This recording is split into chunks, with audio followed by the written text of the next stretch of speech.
Hey everyone, happy holidays, Merry Christmas. Hope you are having a lovely December 25th this morning.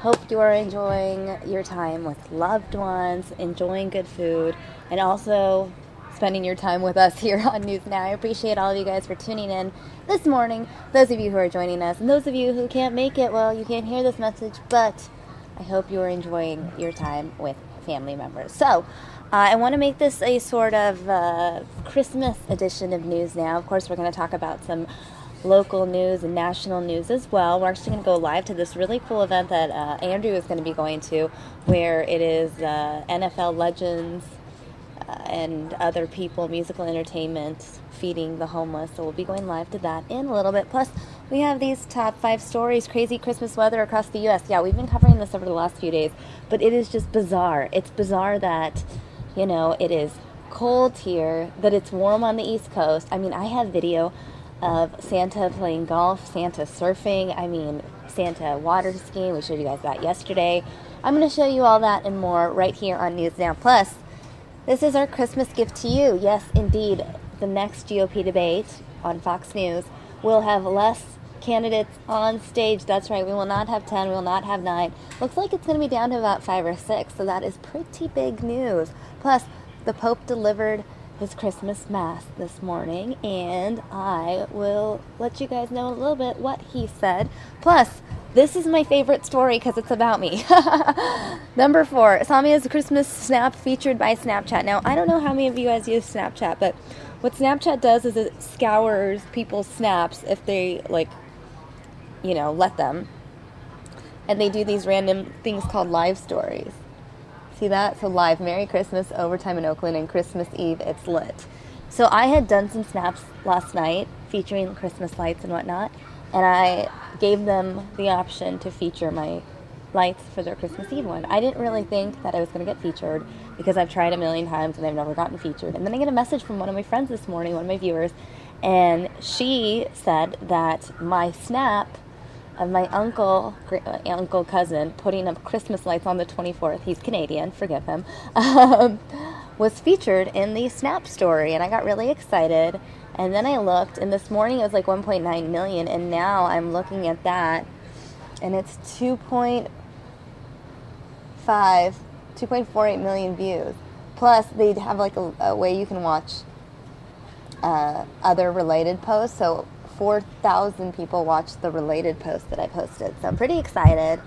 I'm going to show you guys this because why not? It's my Christmas gift from Snapchat, I guess, or Santa. So this is the Christmas Eve snap, guys. I'm going to play it for you.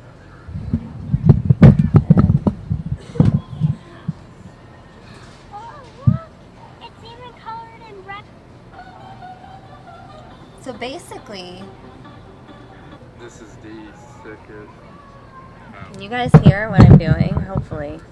Basically, Snapchat is gathering everyone else's snaps and featuring them. So let me try to get the mic up so you guys can hear it. Where's the mic? Where does the mic come out? Where does the audio come out here? The volume. Silvy's got long hair! Silvy's got long hair!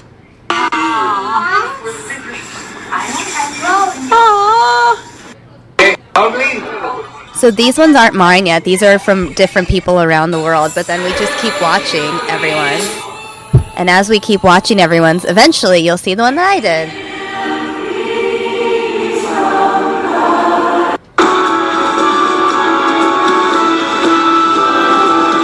34th Street in Baltimore. What?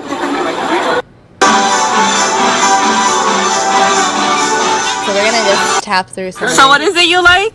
Double stuffed Oreo. I'll make sure to remember. Merry Christmas.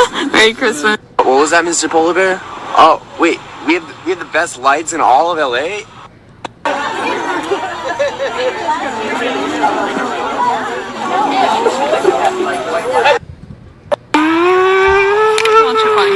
Going through the lights. I think mine is coming up, guys. Canadian Here it is. uncle. though he claims cousin, is putting up lights around the tree. So that was really exciting. And you can actually then click, once you see a video, you can actually tap it and it'll show you other related videos. So this was the related video that they showed as well. This is my cousin uncle's son, so my cousin.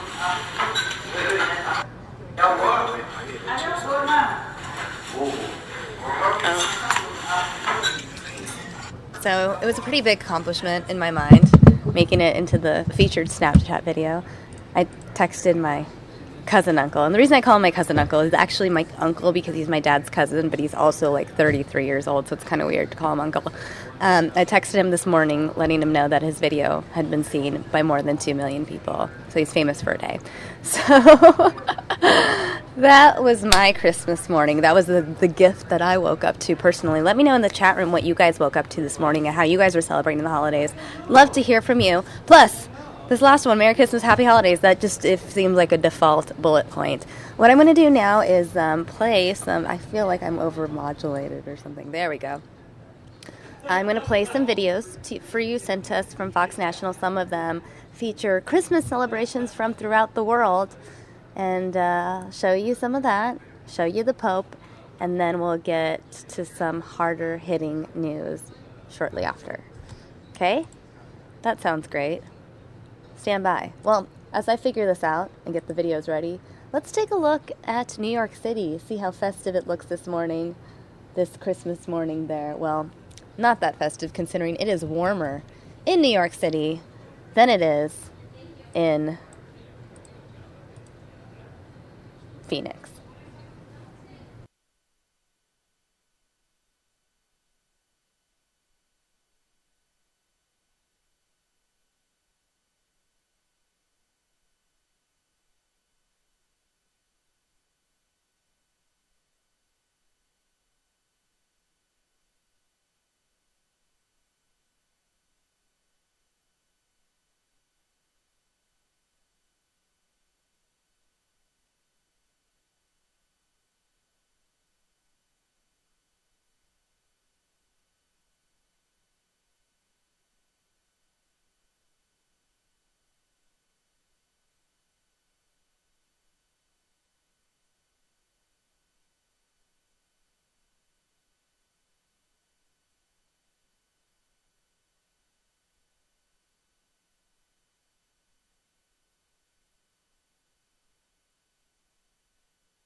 All right, guys, this is video coming to us from Bethlehem. This is Christmas morning mass in Bethlehem.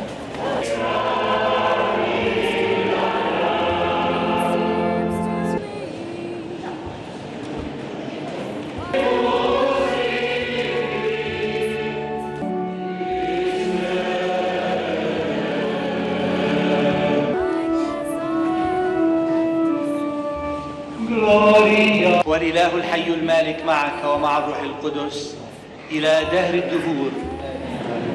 القائلين لصهيون قد ملك إلهك كنارة وآلات الطرب بالأبواق وعزيف النفيس.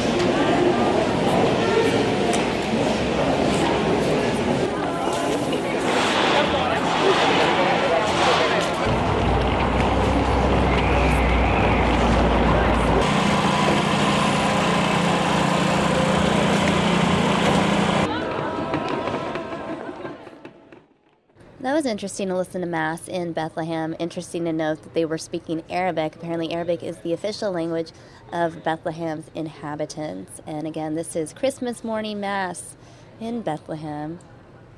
which is extra special because today is the celebration of Jesus' birth.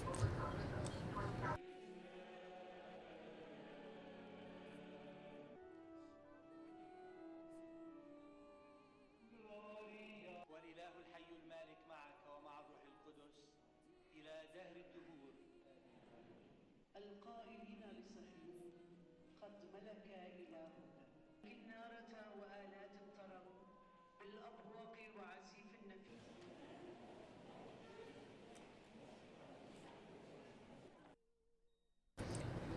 Now we're going to go to Louisiana. We are going to watch a holiday bonfire lighting tradition. This is out in Louisiana.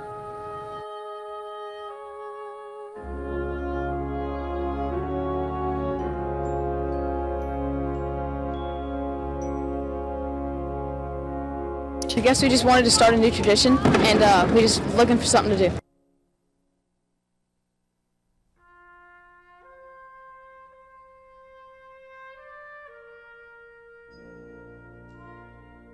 For years, we've been seeing rainy days, 60,000, to beautiful weekends, probably up to 200 to 250,000. I'm not gonna say it's the best, but we try to keep it different instead of going with traditional every year. We try to do something to keep the tourists, happy and keep it in the family, make the family proud or something.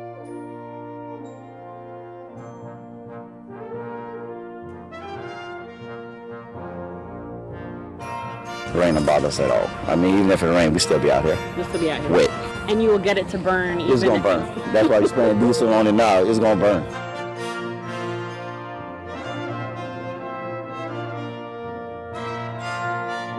I like this idea that the whole premise is like they're lighting the way for Santa to come down to town. It's in the festive spirits.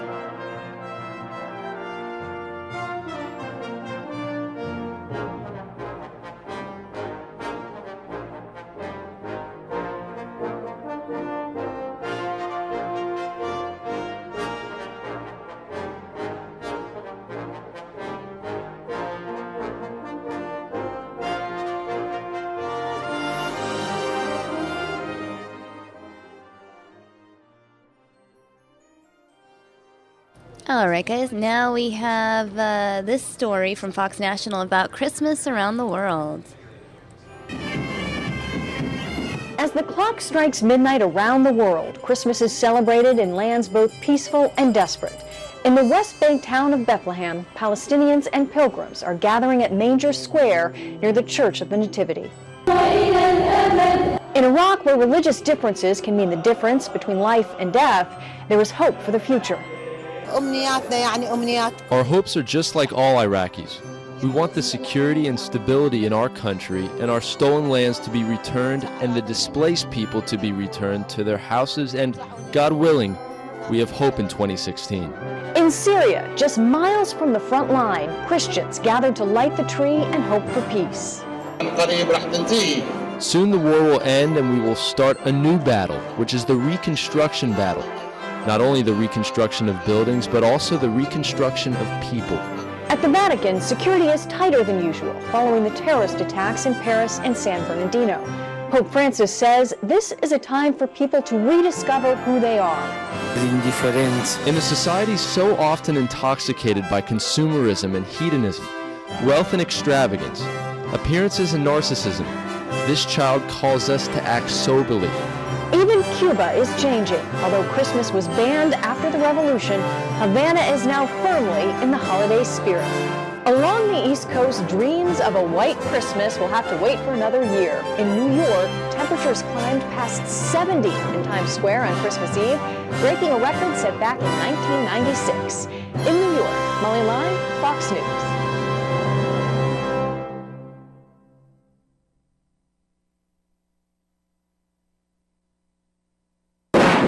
They're preparing for a full Christmas feast. Here in the kitchen of Loaves and Fishes, the art of giving is going on. It's a wonderful thing.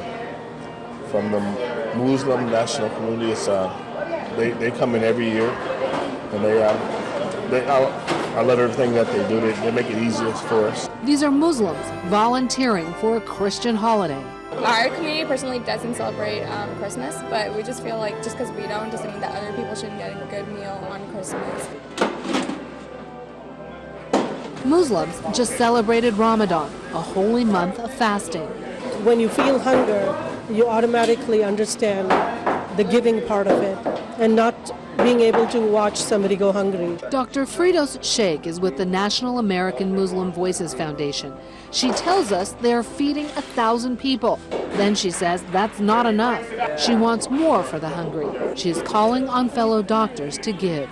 We are blessed to be in a profession that already teaches us how to give. Let's give some more. So for today, they are feeding 1,000, but they are working on tomorrow, imagining how many more they can feed. In Sacramento, Elisa Becerra, Fox 40 News. And since that story was from Sacramento, I thought I'd show you this story from my hometown of Fresno. I want to show you guys how a bear is celebrating Christmas in Fresno. Now, let me make this clear. Fresno is nowhere near the woods, nowhere near any sort of territory where a bear would dwell, which is why this bear is making news. The bear on the highway is exactly how it's being described, although I don't think this is a highway. I think it's a side road, personally. Again, this happened in Fresno, California, and some of you may be wondering, how the heck did this bear get there in the first place? Well, this bear came from Hume Lake, and apparently he is now on his way home, but he spent a very long day yesterday in Fresno. This bear is named Cinnamon. He apparently caught a ride into town in a trash compactor. Now, the bear popped out at a dump in the city near North and Orange Avenues, for those of you familiar with Fresno. Now, according to officials, the bear is a little over a year old. It fell asleep on the ride over, and the bear got startled and ran away to the fence line of the neighborhood, and that's where it was tranquilized. Cell phone video that you're looking at here captured the wild bear running wild in the streets of Fresno Tuesday afternoon. Now, an individual with California's Department of Fish and Game said that very rarely does something like this happen. But as you know, wildlife has a way of defying all things we think about it.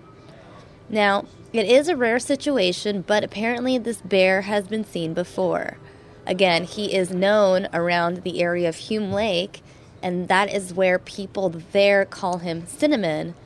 And according to them, Cinnamon was likely searching for food when he got picked up by that garbage crew.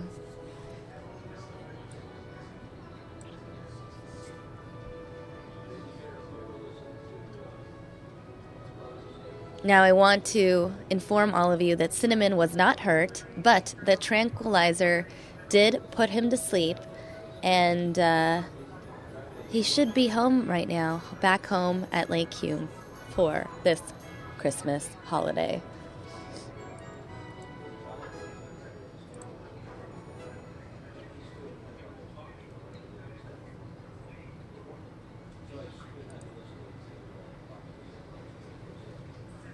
And now that it is Christmas morning, I guess Santa has delivered all of his gifts. But somehow, before he was making deliveries, he was able to take a break. There are Santas doing all sorts of things all around the country. Here, out of Maine, Santa is playing golf. Now, as you know, we've had crazy temperatures throughout the country. Let me go ahead and pull this video up for you guys now. Santa playing golf.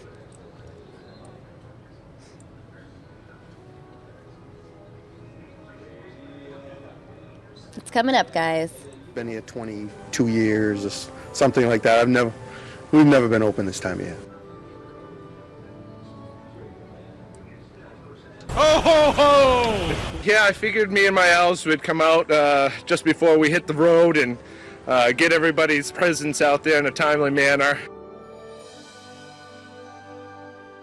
You know, it's a lot harder here in Maine. I'm used to playing on the icy hard grounds up in the North Pole, but we were able to weather through and make it a good round, nice and relaxing before the trip. How do you hit him? I'm Santa Claus. I always hit him good.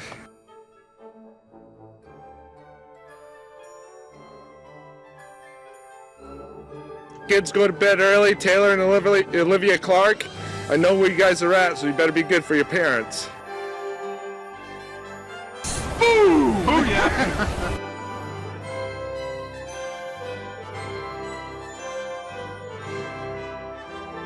Merry Christmas, everyone!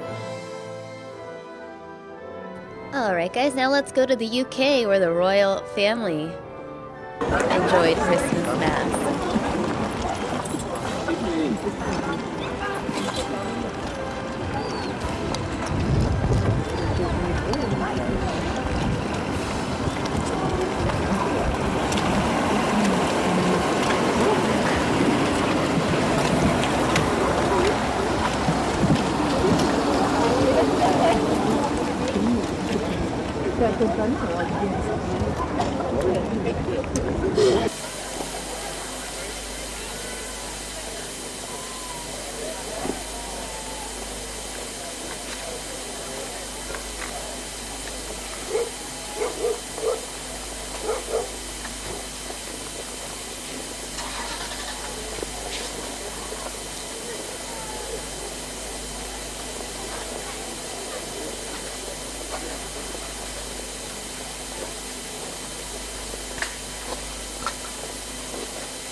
Alright guys, now we're going to go to the Vatican for Christmas Day Mass.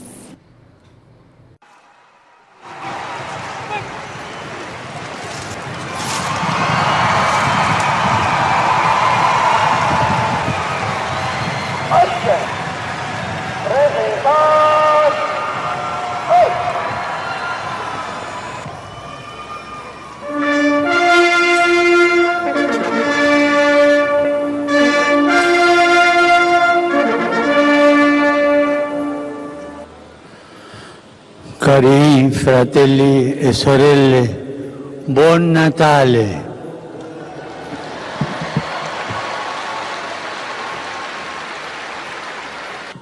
Al Signore domandiamo che l'intesa raggiunta in seno alle Nazioni Unite riesca quanto prima a far tacere il fragore delle armi in Siria e a rimediare alla gravissima situazione umanitaria della popolazione stremata.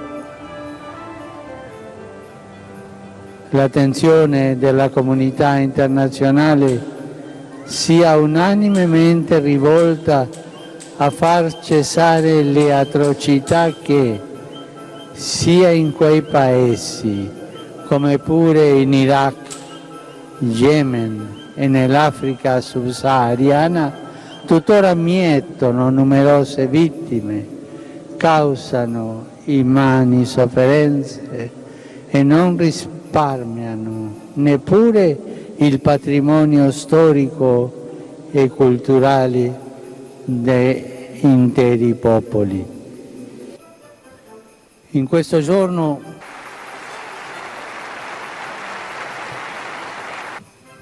Santi Apostoli Petrus et Paulus et benedictio Dei Omnipotentis, Patris et Filius et Spiritus Sancti descendat super vos et maniat semper.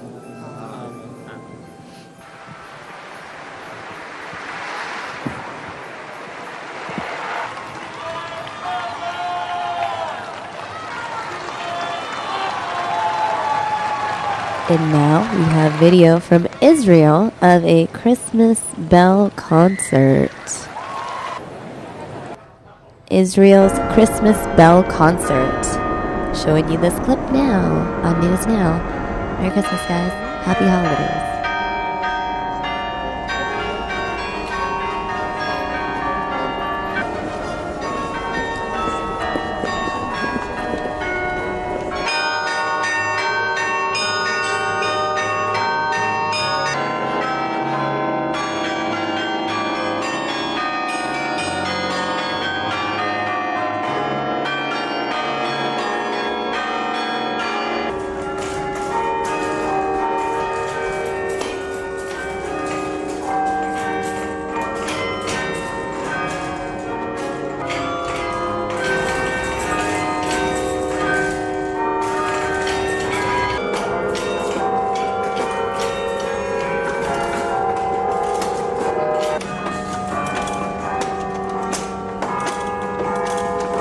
You can play on it almost everything that can be played in any instrument, in any musical instrument. So we play, tonight I'll play mainly Christmas carols, but we play also Israeli folk songs, Arab music, Arab songs, Fayuz, light classics. There are also pieces specially composed for the carry-on.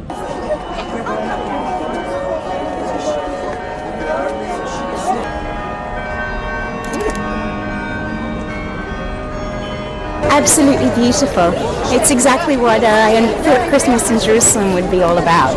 It's my first time here doing anything for Christmas, and I thought this was just the best place to come, and it certainly is. All right, guys, we're going to go back to Bethlehem now to show you video of Midnight Mass. Stand by. Midnight Mass in Bethlehem.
Alright guys, and yesterday was a crazy day for shopping. Here is some aerials out of Los Angeles of Christmas mall traffic.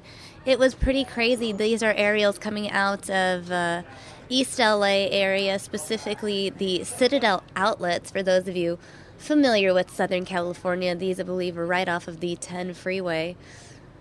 The Citadel outlets right near downtown. It looks like, oh my gosh, that looks like it's my mall in Sherman Oaks.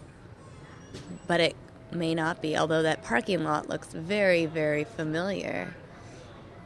Although all parking lots look familiar, I suppose.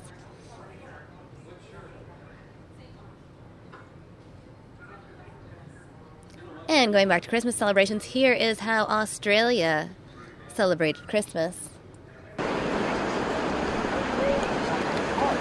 Yes, when you are below the equator, the southern hemisphere, it is summer right now, which in and of itself is probably such a unique experience.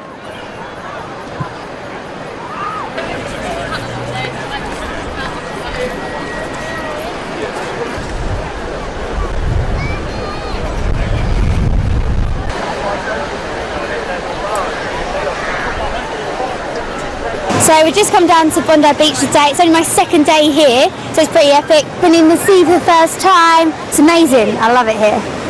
So yeah, we're just chilling, loads of friends. My friends are moving here, so just an amazing few days. Oh, it's beautiful. This is my first time here. I was just telling her it's like paradise.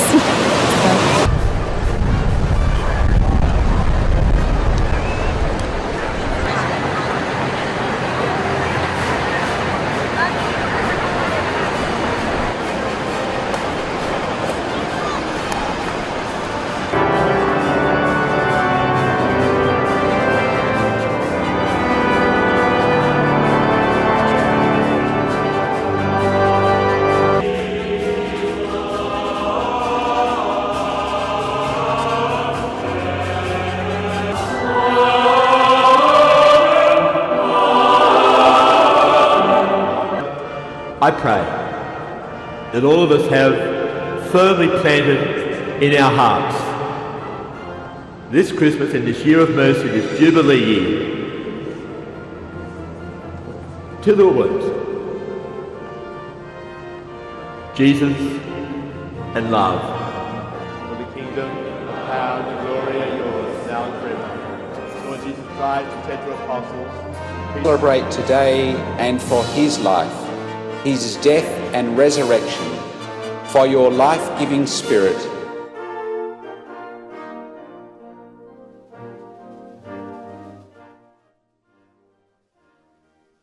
We have this video coming out of Colorado of Santa's playing Frisbee. Doesn't look too cold out there. Well, there's at least snow on the ground there, which is more than I could say for New York City. Oh yeah! Go,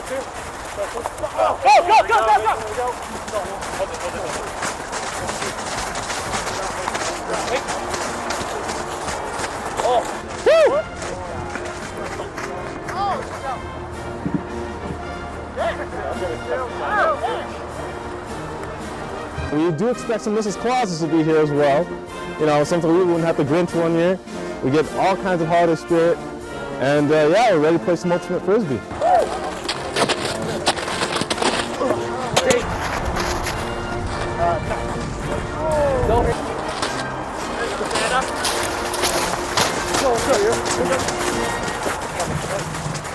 Oh yeah! Go,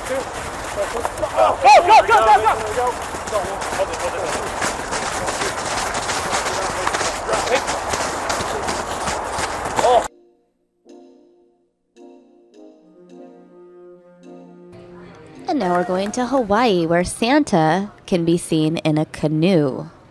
Santa's having a lot of fun around the world is all I'm saying.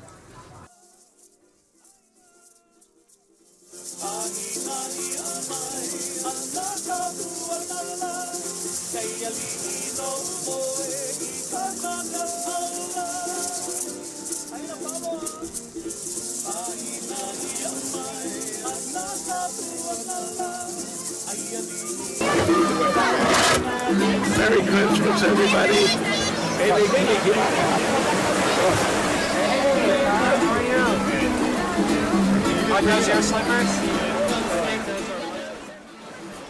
From the canoe to the surfboard out in Florida, Santa is going surfing. Let's watch now.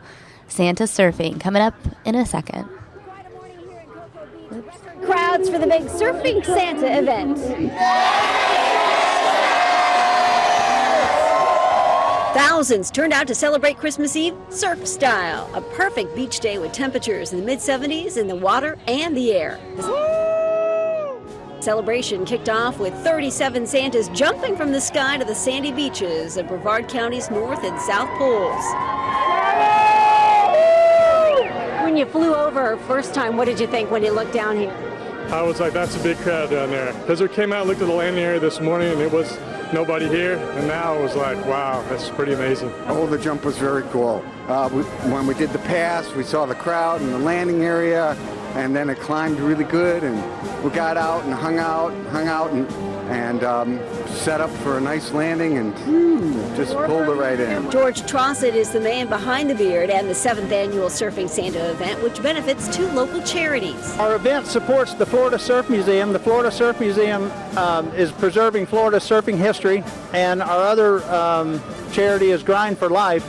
Grind for Life helps people with cancer. Last year, the Surfing Santa event raised $20,000, and this year they expect to exceed those numbers with attendance at 5,000, double the number he had last year. When you add it all up, there's tens of millions of people are hearing about Surfing Santas around the world, and I just hope it puts a smile.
Major snow hitting the west, including the Lake Tahoe area, where snow and hail have been creating some traffic headaches with poor visibility and as much as 22 inches of snow, temporarily shutting down some highways, including I-80 and US 50. Up in Washington state, Interstate 90 is now back open, but an 80-mile stretch from North Bend to Ellensburg was closed for nearly 24 hours thanks to more than 25 inches of heavy snow and high avalanche danger. We understand that having the pass to shut down, especially on this holiday weekend, super big inconvenience for folks, but right now it's all about safety. Meantime, as snow also threatens parts of Texas and the New York City area, record high temperatures continue. The mercury hitting up to 72 degrees Thursday. It's worrisome, obviously.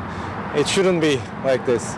Maybe not snowing, but it should be at least like the 50s, at most 50s. I'm enjoying now, but I'm also worried for future. And down south, torrential rain issues are now hitting parts of the southeast, including Alabama and Georgia. The mayor of Elba, Alabama, issuing this warning about the flooding threat from a swollen local river. If you live in those areas and you had water in 94 or 98, we recommend that you do whatever you did back then, because that's where the predicted crest will be. On Georgia's Interstate 20 south of Atlanta, the rain causing a mudslide that led to a major traffic backup. How long have you been stuck in this traffic? I think like 3 hours now. It's been a while. All of this coming right on the heels of the deadly storms and tornadoes in several southeast states earlier this week. Kristen Fisher, Fox News. The present many people in Mississippi and Tennessee are most thankful for this Christmas is the gift of life.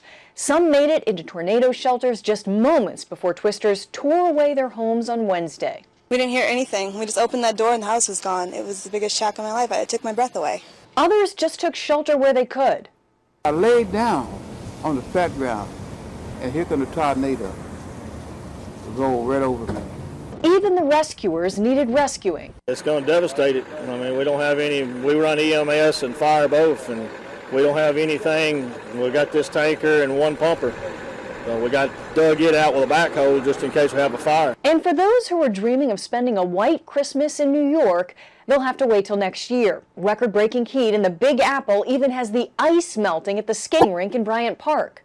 I have to wear no jacket. I think that's awesome. It's great. But for Santa, who's used to the frigid temperatures of the North Pole,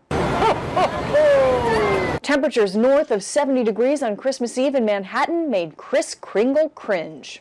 Santa is sweating profusely and he needs a cold glass of milk very badly. The unseasonably warm weather is being blamed for a string of twisters from Arkansas to Michigan. The same line of spring-like storms are causing torrential rain in Alabama and a mudslide in Georgia.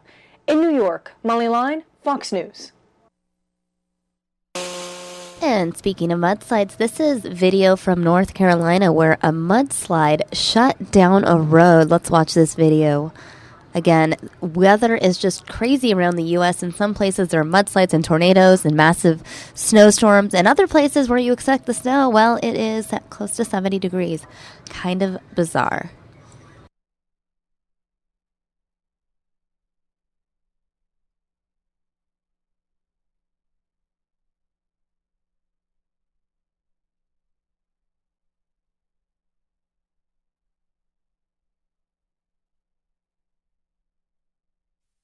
Now you are looking at video of tornado damage aerials out of Mississippi. We covered these tornadoes extensively. Yesterday morning we were showing you a lot of weather video of all the damage and whatnot that took place in this region, but we did not show you these aerials. These aerials are new. They're just coming in. And again, these tornadoes swept through the southeast region Tuesday afternoon and evening. It was pretty intense. I'm hearing that the number has now gone up. Yesterday we were reporting 10 people killed. Now I'm reading reports of 14 people killed. So not a very happy holiday season for those family members who lost loved ones during this tragedy out in Mississippi and Tennessee.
Again, these are aerials of tornado damage in the state of Mississippi. Look at that, guys. Really sad for those residents that were affected by this devastating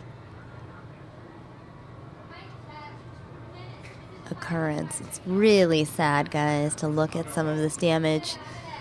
But I'm sure many of those people in this area just thankful that they survived, that they were not injured, that they did not die, that they did not lose loved ones, because there are people out in this region that lost loved ones this holiday season.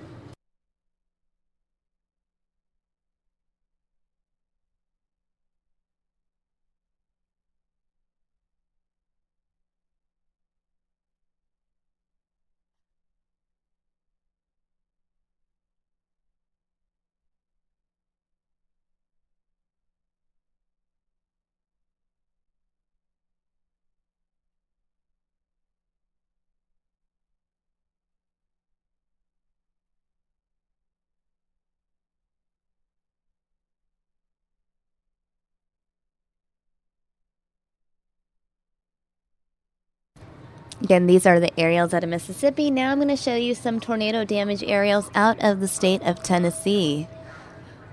Should be coming up in just a second. This is out of the Tennessee. Wow, look at that. That is so tragic. So sad to look at how homes completely demolished because of Tuesday night storm. Really, really sad video, guys.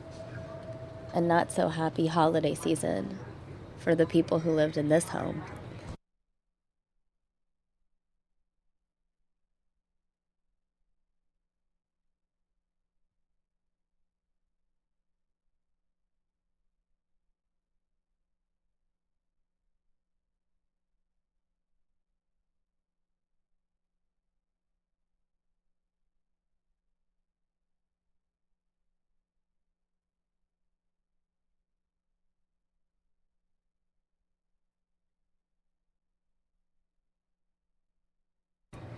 Meanwhile, in Texas, we are getting this video of the snow preps in Lubbock, Texas. Typically, you don't think of snow when you think of Texas, but Stop ringing. They are getting ready.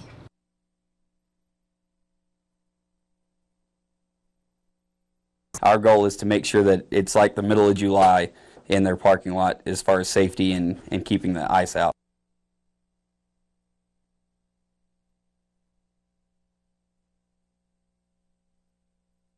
So please call as soon as you possibly can, and let's go ahead and get on this list. Call and get on the schedule now. If there's a big storm, again, being proactive is the key, and having any real success in keeping a bare ground during an event like this. If you wait till there's 6 or 8 inches on the ground, you're fighting a big battle to get it. Some parking lots around Lubbock, they're pretty sloped. Those are our biggest concerns, and then also you got some residentials and you got some elderly people out there. That's our job in the world is to take care of them. So the biggest deal is just make sure we get out there before it starts to ice over and get some salt down, so everybody can be safe. All right, guys, now I'm going to play a story for you. We have a few stories about national news. Going to go ahead and play this one, holiday border security. Canines like this Beagle Hudson play a major part in protecting the U.S. border, particularly the search and seizure operation. And that operation is being amped up at airports across the country this month. Depending upon what country you're coming from, some foods are illegal because we don't have a natural defense or a predator to keep it from spreading and messing up the ecosystem. And they say it's something as simple as a bag of rice that could get you referred for secondary inspection and land you in an hours-long screening process. The bags will be opened up and it will be verified to see what kind of food they have, to see if it's admissible or inadmissible. Officials say sausages are among the most common illegal meat products intercepted during inspection.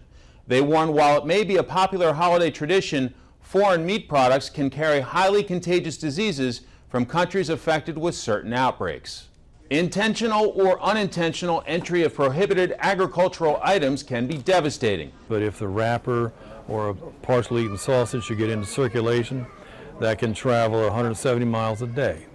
And when you get that amongst all our cattle, that could be a ruinous to livestock. But not everyone is attempting to illegally smuggle these items into the U.S. Some simply just don't know what is and what is not allowed across the border. I would definitely suggest going onto cbp.gov.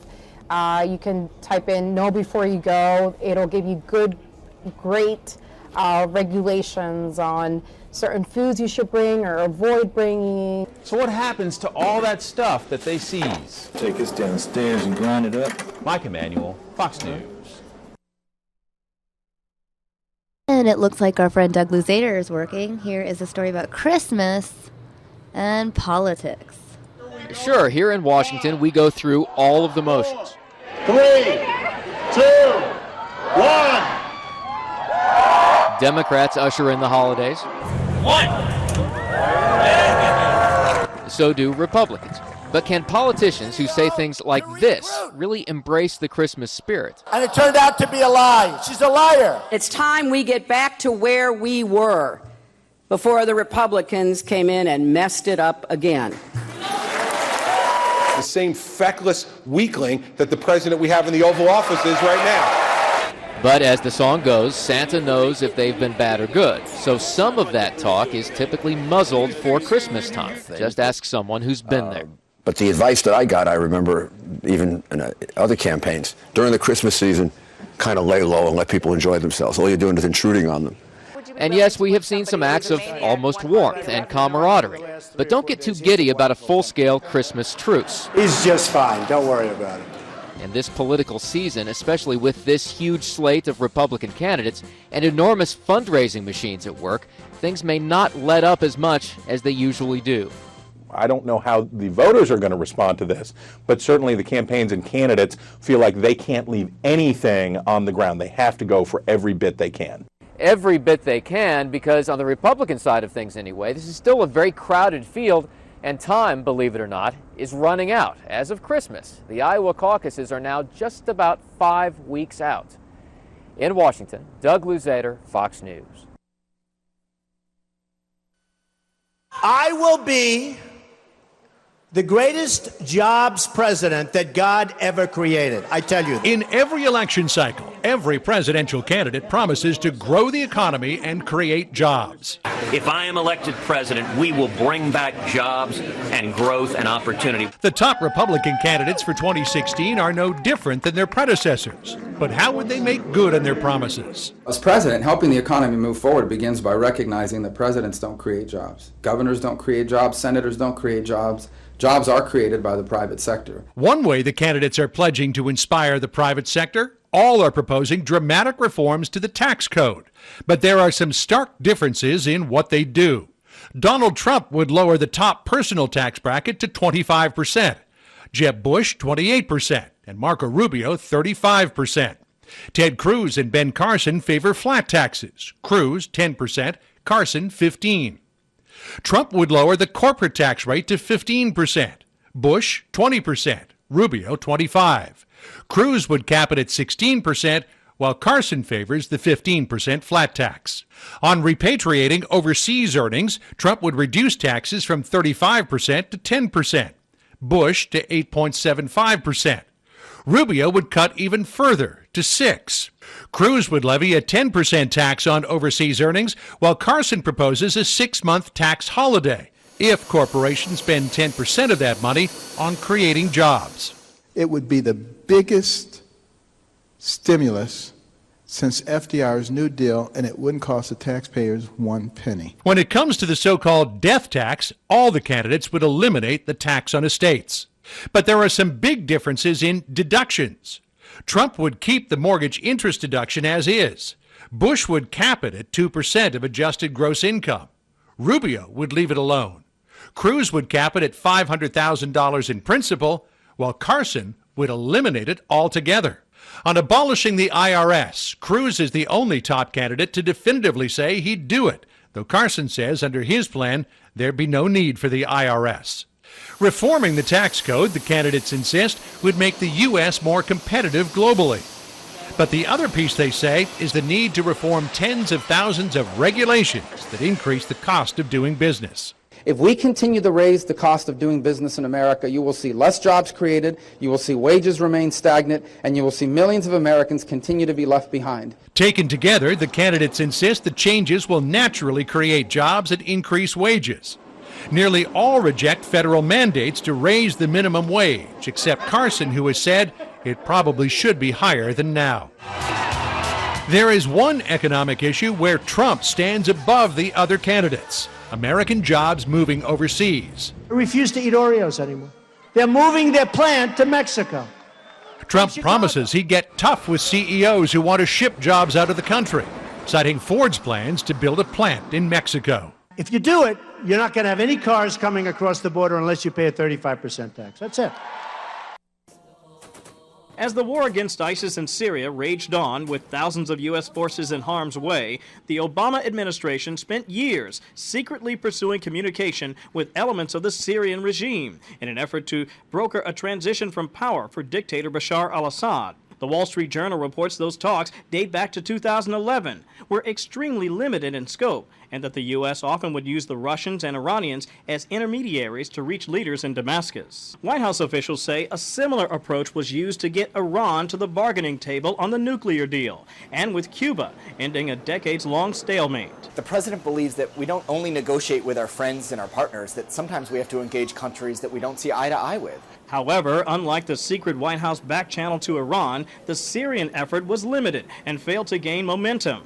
And while the administration's core message that Assad must go never wavered, some believe the covert communications may have fed his sense of legitimacy. They've grossly underestimated what Bashar al-Assad is all about and the strength of his regime. And because of that, they thought they could talk him down when, in fact, he had no intentions of leaving. A decision bolstered by the Russians, who continue to prop up the regime politically and militarily. Also in the report, a revelation that the administration would, on occasion, inform the Syrians about some U.S. air operations, even the troop movements of U.S.-backed Syrian rebels.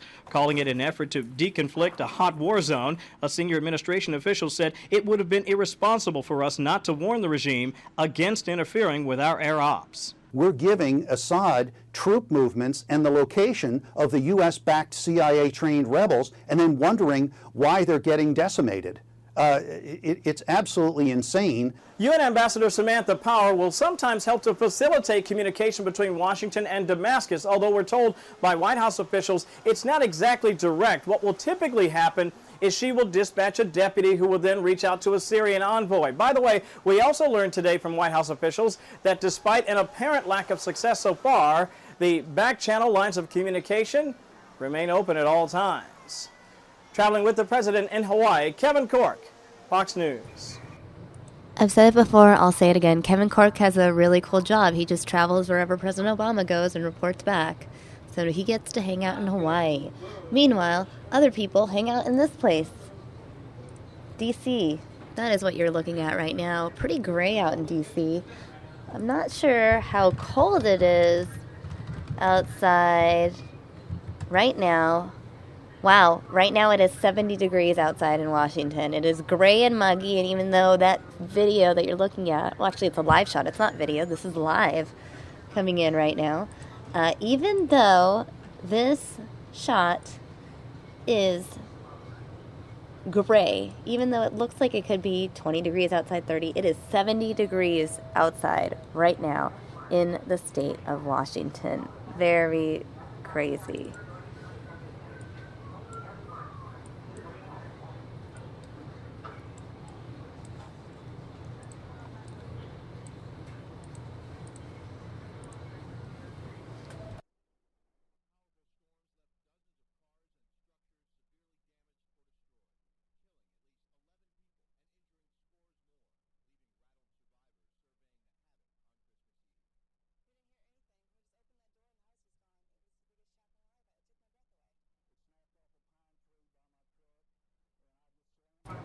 Alright guys, now even though I want to continue with holiday stories and happy stories, I feel like I do need to give you guys some news updates. I showed you some political stories. Now before I get back to videos that share the holiday spirit, and before we go live to the event featuring NFL legends right here in Phoenix, before we go there, I want to go ahead and recap some other top stories. So, as you guys know, we streamed it here live yesterday on News Now, yesterday afternoon. There were a lot of protests in Chicago yesterday, massive protests, people demanding that Mayor Rahm Emanuel resign over the Laquan McDonald case. Now, let's go ahead and play this story for you. Kind of gives you an overview of all the protests. I'm calling this the controversial hour of News Now. There won't be an hour, it'll be 10 minutes or so of controversial stories I share with you. All right, guys, so let's watch this one now. This was the scene along downtown Chicago's upscale Michigan Avenue shopping district this Christmas Eve. The power is in the people! A large group of several hundred protesters chanting "No justice, no profits," as some at times blocked entrances to stores, only to have police step in to secure the entrances. Last minute Christmas shopping. I mean, trying to get through this crowd is pretty hard. All of this coming in response to a number of fatal police shootings in Chicago, including the shooting of 17-year-old Laquan McDonald, for which former Chicago police officer Jason Van Dyke has been charged with first-degree murder. And with a federal civil rights investigation into the city's police department now ongoing, protesters are calling for Chicago Mayor Rahm Emanuel to step down or be removed from office, along with Chicago's top prosecutor. We'll shut down your stores because that's the only thing it seems that the mayor will listen to, because his administration values profit over people, and he has to go. While many shoppers appeared unfazed, some were unhappy with the demonstrators. This is probably not the best way to do it, because by blocking people to have an opportunity to celebrate this special time of year and what it means to us all socially and culturally, probably doesn't come off right. The march was mostly peaceful, but at times blocked traffic. Mayor Emanuel is currently on vacation in Cuba. He has said he will not step down. Police did take at least 2 protesters into custody after a brief scuffle Thursday afternoon. Steve Rappaport, Fox News. Now, to continue with controversies, we're going to go to Missouri now for the Confederate Monument controversy story. It is a monument caught up in a movement, the movement that started with renewed calls for taking down the Confederate flag after the racially motivated church shooting in Charleston. I think it's about time. It has been in Forest Park for a century, but some feel in the 21st century, monuments to the Confederacy are out of place in public places and belong in museums. If you put it in its proper perspective, that it could be helpful as a teaching tool of what our past did hold and how we can prevent that sort of thing from continuing on in the future. Now, St. Louis Mayor Francis Slay, who commissioned a task force to study the future of the memorial, says he agrees with the group's findings that private money should be raised to move the Confederate memorial out of Forest Park. It was the secretary to that task force sent out today to speak for the mayor. It's been there for 100 years. No one is proposing that it be hidden. The exact opposite. This monument deserves a very prominent place in which its true history can be understood, and it's not an altogether flattering history. Those opposed to moving the monument have a not altogether flattering assessment of the mayor's decision. Clearly, this is political pandering. I mean, that's what it is. It's not going to change anything. It's a disgraceful act of disrespect to what are American veterans. Moving the monument would not be cheap. It would cost nearly $130,000 to take it to the Civil War Museum, which has agreed to accept it, even though it has no place right now to display it. But continuing to keep it in Forest Park may prove an unsustainable option. We'll see how the community responds. It took the Daughters of the Confederacy 15 or 20 years to raise the money to put it up. I suspect that it would take less time to put together money to move it from Forest Park. The Missouri Sons of Confederate Veterans says it plans to protest the movement of the memorial at the memorial, and they plan to carry Confederate flags when they do it. In Forest Park, Paul Shankman, News 11. Meanwhile, in New Jersey, churches were vandalized. Let's watch this unfortunate story. On the eve of Christmas, it is a celebration of Advent here at New Life Fellowship Church in Glassboro. Advent's about the fact that Christ came to bring hope to the world. to forgive sins. Inside this gospel-centered church, the faithful are happy to share this holy night together. God, we pray as we sing to you, Emmanuel. And they are trying to look beyond an egregious act of vandalism to church property. A lot of times during the holidays, a lot of crazy things happen. A lot of people are in need of different things. And, I was kind of taken back by it, but there's a lot more important things in life than, a van. The church van was spray painted with anti-Christian hate messages this week, and New Life wasn't the only house of worship in town affected. I can't really say whether it's anti-Christmas or not. It could just be simply someone trying to get a rise out of a group of people. The First Presbyterian Church of Glassboro also targeted by vandals who spray painted black paint on the church sign. Police are investigating. This is a time for prayers, and this is a time for reverence, and this is a time to remember what Christmas is all about. Those who came for Christmas Eve services say the same.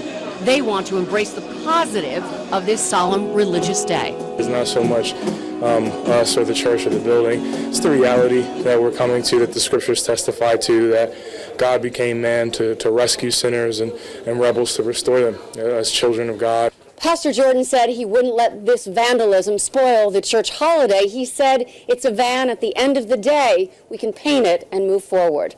In Glassboro, Joanne Pileggi, Fox 29 News.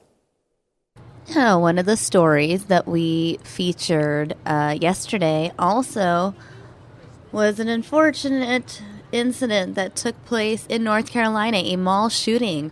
A press conference was held, and we can go ahead and listen to what authorities said there. Yesterday's press conference at the mall shooting in North Carolina. Earlier today around 2 o'clock, a group of subjects who have a history of feuding back and forth showed up at North Lake Mall. I want to tell the public emphatically, this is not a random act of violence. This is something that happened between two parties who were beefing back and forth, and it happened to happen at North Lake Mall. This was absolutely not an active shooter situation. Again, a couple of people who had weapons, and after the altercation, they used weapons as a means of settling the dispute.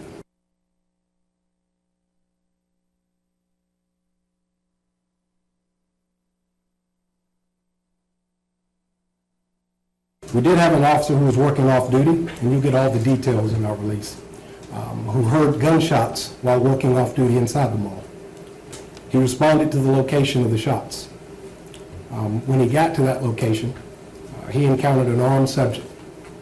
He confronted the armed subject, who, according to witnesses and information we're getting, pointed a gun in the direction of the officer.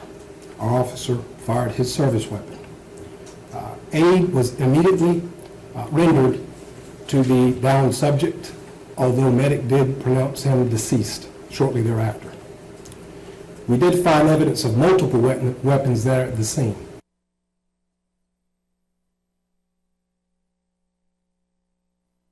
All right, guys, so that wraps up the controversial story block of news. Now, gonna go back to some of these holiday stories, these stories that'll make you feel good. Happy holidays from Fox 10. We're gonna kick things off with this clip, this video right here. I'm a big fan of it.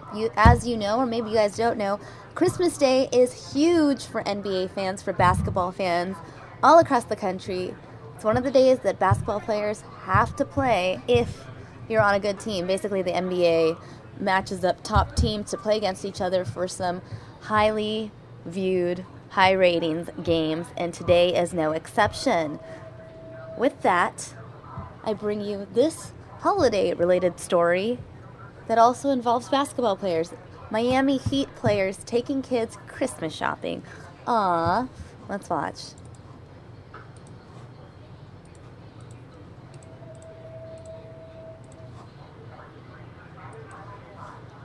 Ryan, you continue to stay focused, continue to put your best foot forward, man. Miami Heat's Udonis Haslem welcoming 80 students Wednesday morning. And I hope to see you guys doing some of the same things that I'm doing in the future. Not just with inspiring words, but with more than $200 each, so they can buy Christmas gifts at this Toys R Us in North Miami Beach. Happy, blessed, excited, yeah, all in one.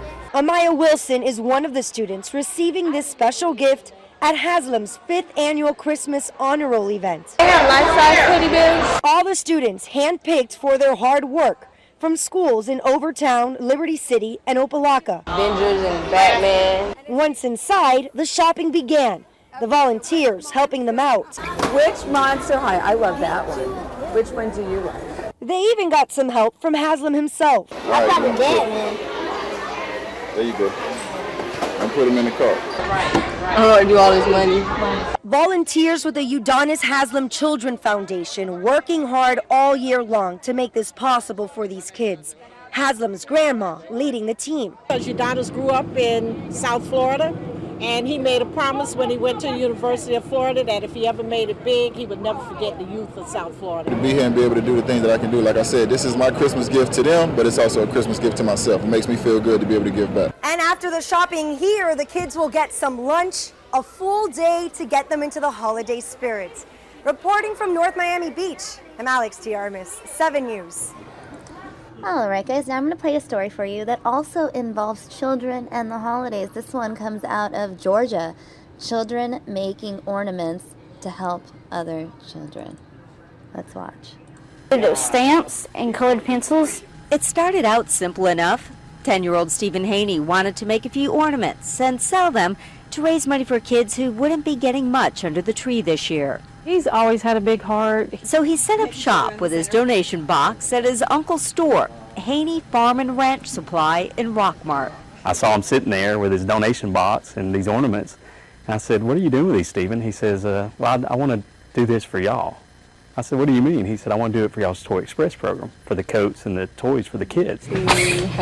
In awe of the little boy who wanted to help, Polk County Chief Deputy Jonathan Blackman bought some ornaments and posted it on Facebook. Soon, these ornaments were the most popular item in the county. We had tons of people wanting to know where they were located at. How do we get these ornaments? How much do they cost? And then I started making more and more.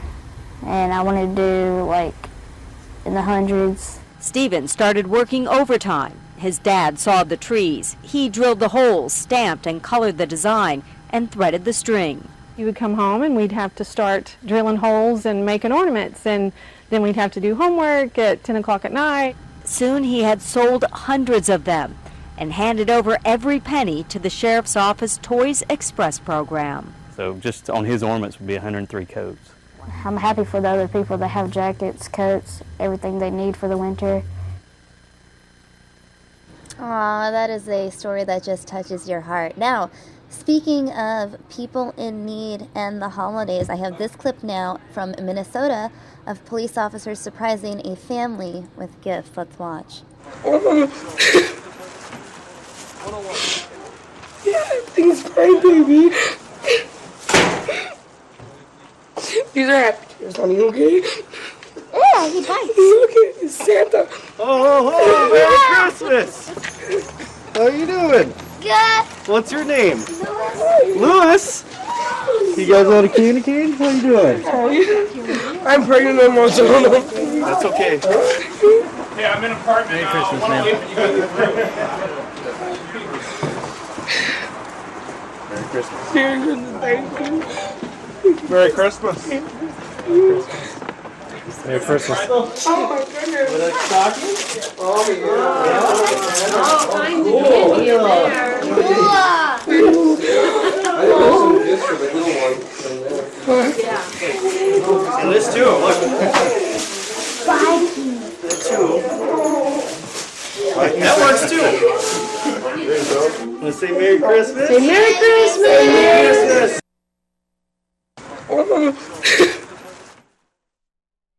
Aww. Well, I have another story that'll get you a little teary-eyed. Maybe this is a story out of Texas, an adopted family's first Christmas together. Let's watch.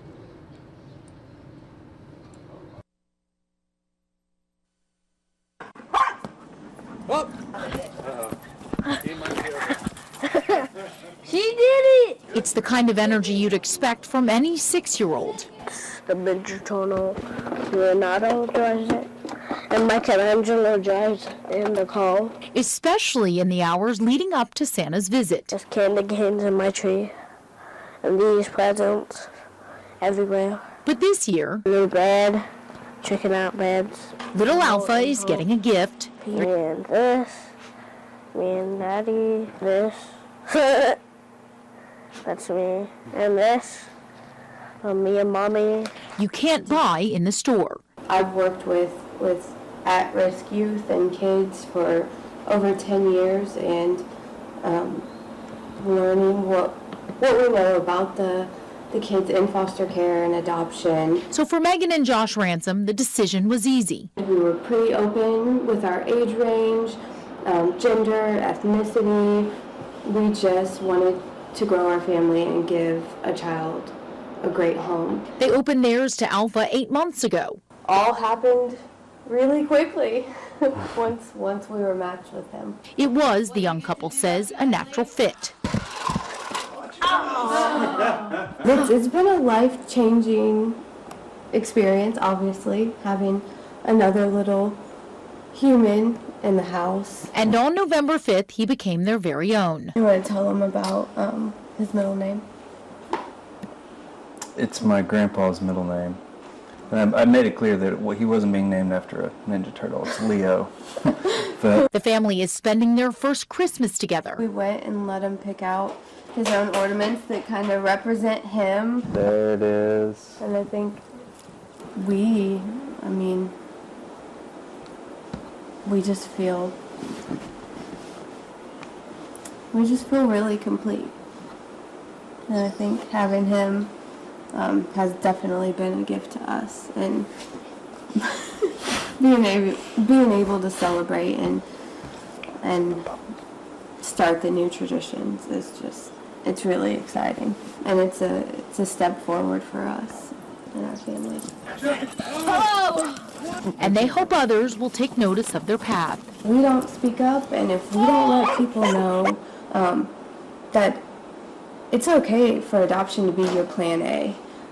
It doesn't have to be just because you can't have children. I mean, that's a great reason too, but it's okay to step up and help these amazing kids that deserve it. In Austin, Elizabeth Saab, Fox 7 News. All right, guys, now I'm taking you to a live event right here in Phoenix. This is the one I've been telling you guys all about. Andrew Hasbin is here live. This event is called Champions for the Homeless, and it features NFL legends and musical entertainers. Now, this is the 9th annual Christmas concert. At this event, over 1,000 of the downtown Phoenix homeless people will receive not only a warm meal and a safe place to dine, but also a heartwarming human touch with both top music and NFL stars.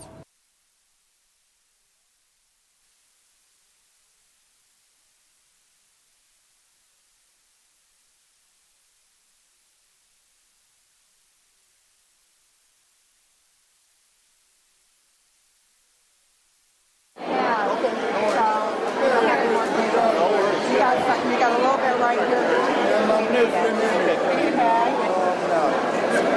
still got. Can I use that table?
That's the line. So put this right here.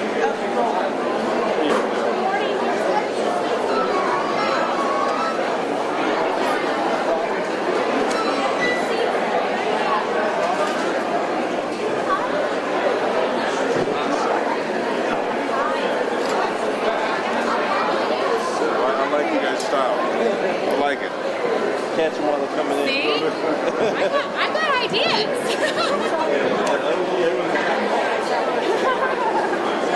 Christmas.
was ever sent. Beautiful singer, beautiful human being. We just want to thank you for joining us, brother.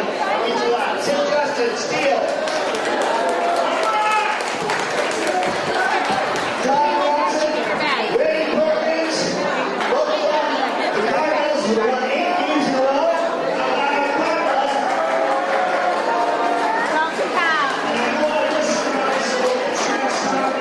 All of the Miss Arizonas that are here next time.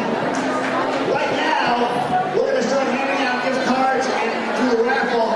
We've got some $15 gift cards. Just remember, just because you don't get a gift card doesn't mean that something much bigger doesn't come to you in your life. Believe it and thank God in advance today, and it will happen. All right, you guys handle it. Ladies and gentlemen, my friend Sonia Harrod, who's helping us out. Halle Berry's sister. Merry Christmas. Happy holidays. Whatever you want to celebrate, baby.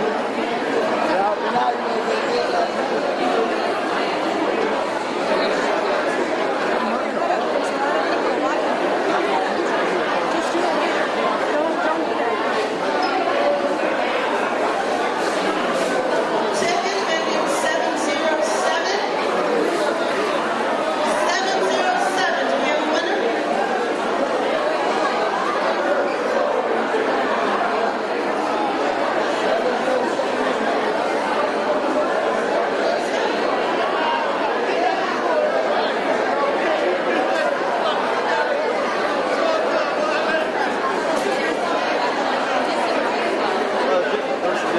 Whatever, but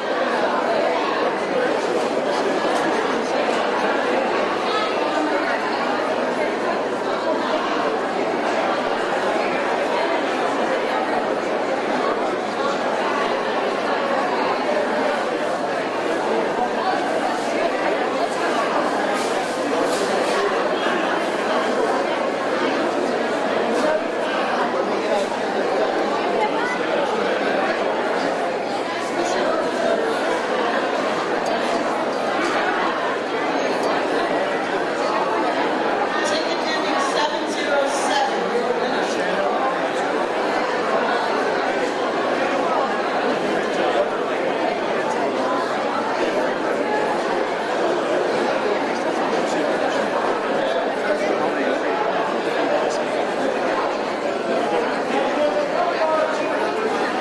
a winner.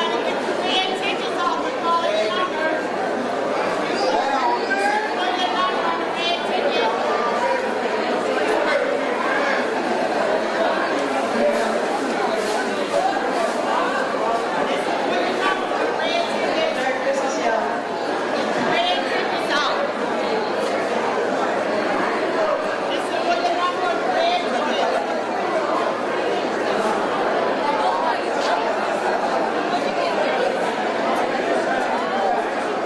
Okay, so what we're doing is we're handing out $15 gift cards and an NFL football, and this young lady will check your ticket right here. Sid Justin and Sonia and Jennifer Smithstead, who is Miss Arizona 2013, are called the numbers. And why don't you introduce yourself?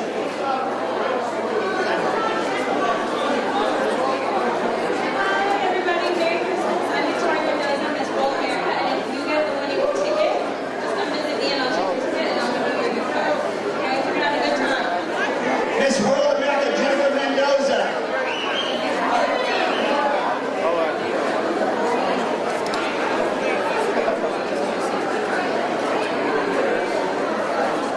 Excuse me, Victoria Mendoza.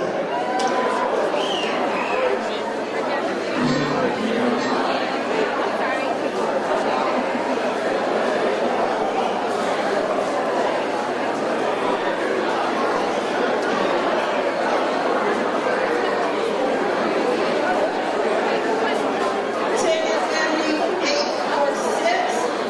We are our next winner. 846 is the next winner.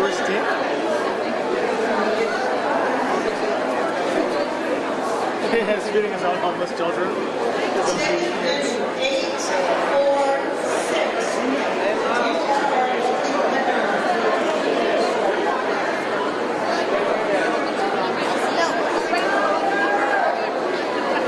846.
Let me do that one.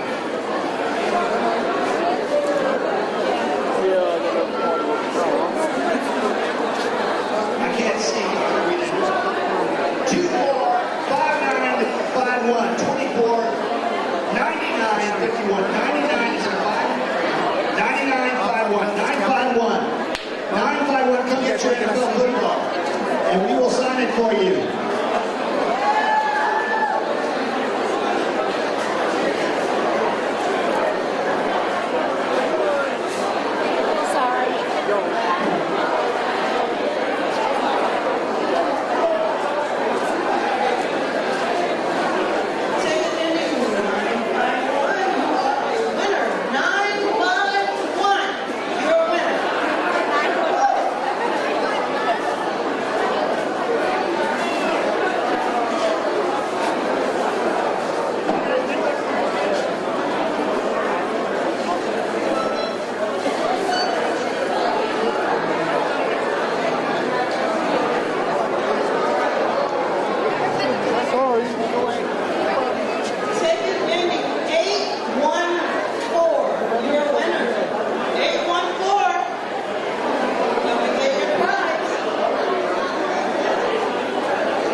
Thank you all for being here today. We appreciate it. You guys have a good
Virginia.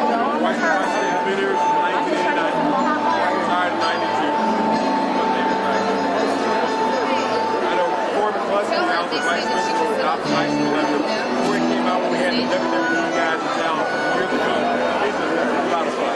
And you know Ron Holmes' brother's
Paul.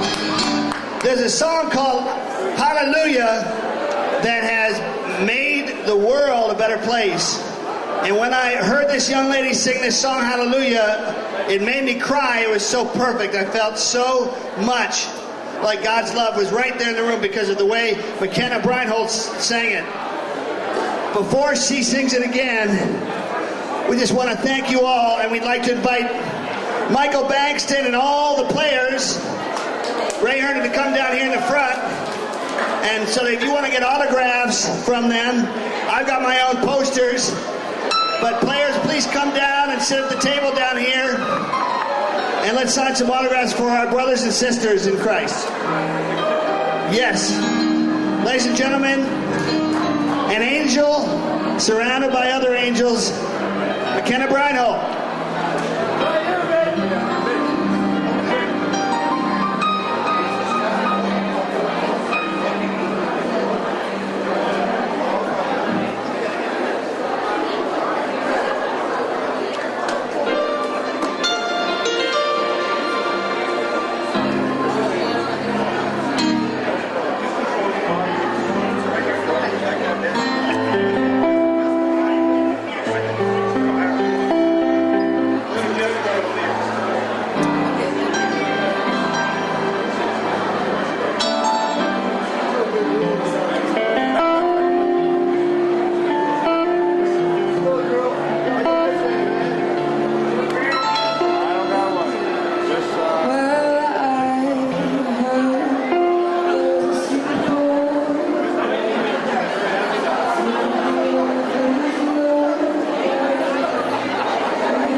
Alright guys, our live coverage of that event has wrapped up. Now I do know that Andrew Hasbin did speak with some athletes prior to showing us that live stream. So hopefully Andrew will be able to join me in the afternoon. He'll be able to play some clips for you, talk about the holidays in general.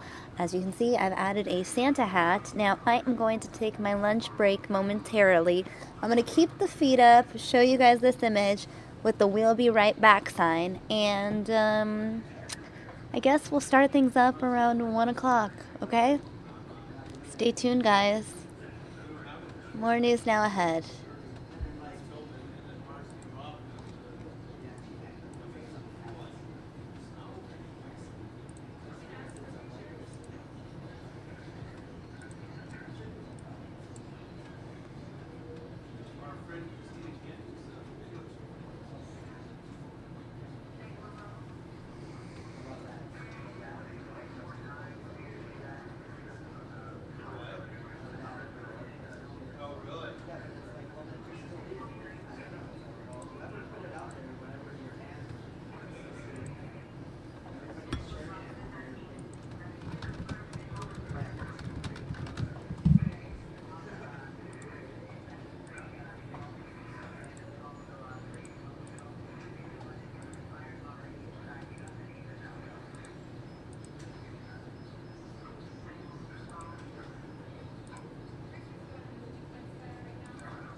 Alright guys, this is Samia. I hope you had a wonderful break.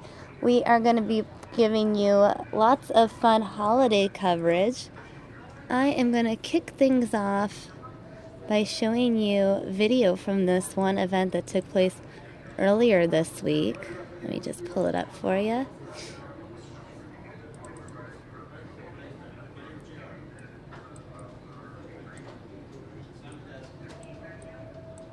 This is video of Cardinals players at the hospital giving teddy bears to the little ones.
He said he wants to see the dog.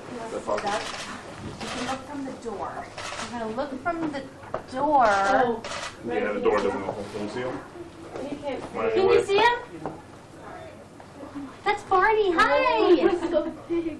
Yeah. It's a deer outside his dog. He came to say hi. Here.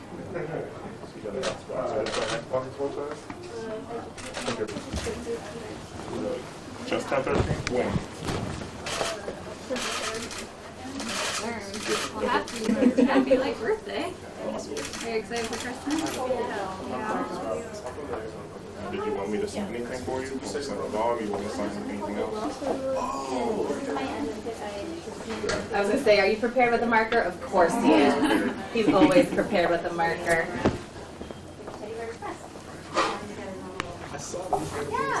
Yeah. No, I know your favorite Cardinals, number 85 now, right? Thank you so Oh, no problem. Wish you the best. Merry Christmas. Thanks. You too. Holidays. What's your favorite game?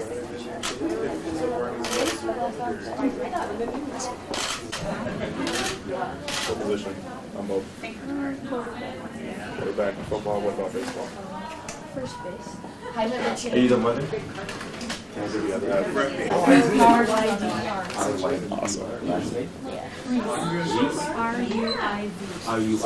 How old is it? 13.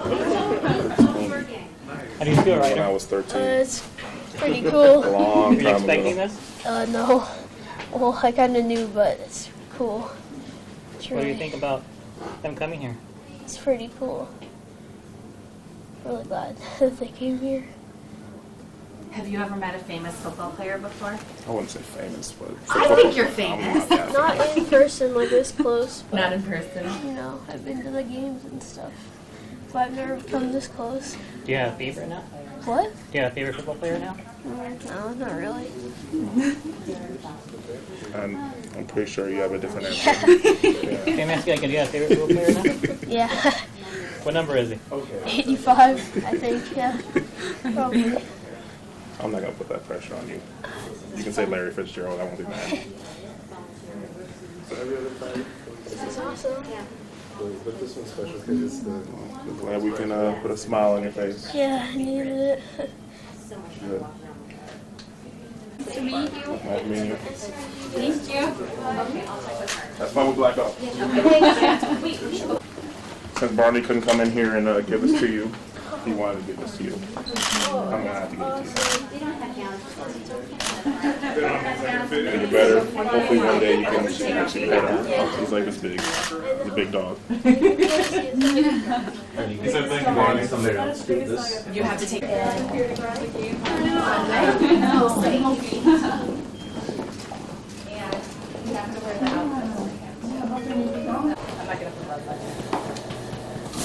Hey Jose, how you doing? How you feeling? Feeling good? Brought you this bear. I want to wish you a happy holidays, Merry Christmas. You want me to sign it? Or do you have anything else you want me to sign instead of this? Hi, How old are you? Jose. 18. How are you? I'm Sarah. I cheer for the Cardinals. How's your day going? Good? Yeah? Can you spell your name for me? J-O-S-E.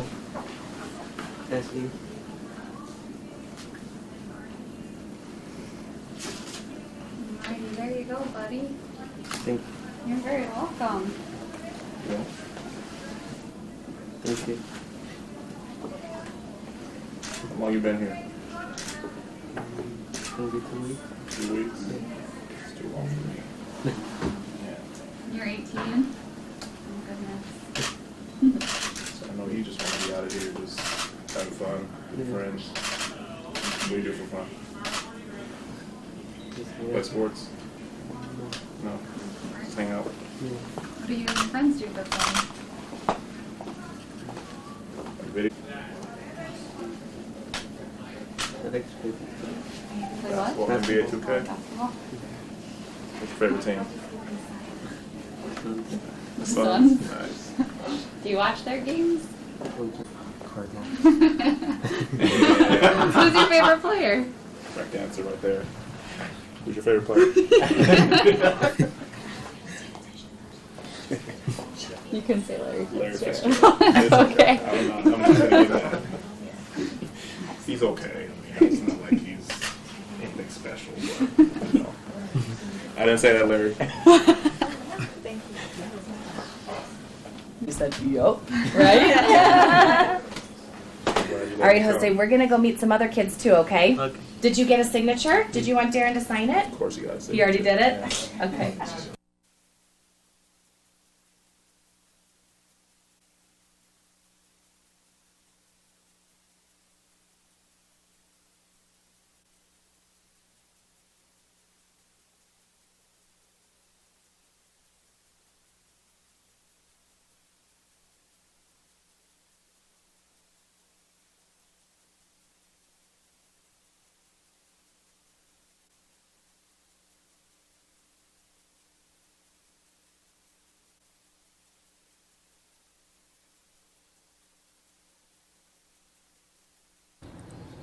Alright guys, well I hope you enjoyed watching that. It's always nice to see people in high places doing good deeds.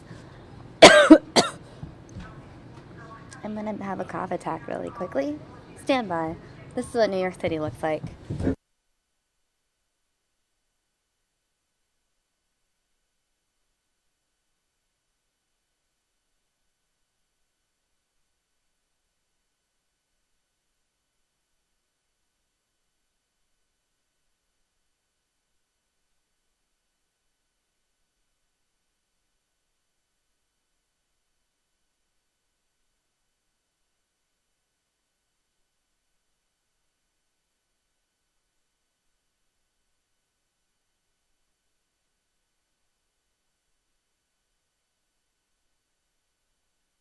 Alright friends, I have stopped coughing. Now one of the videos I have to show you, I didn't show you it earlier today. It is amazing. It was brought to my attention by our very internet savvy web producer, Brent.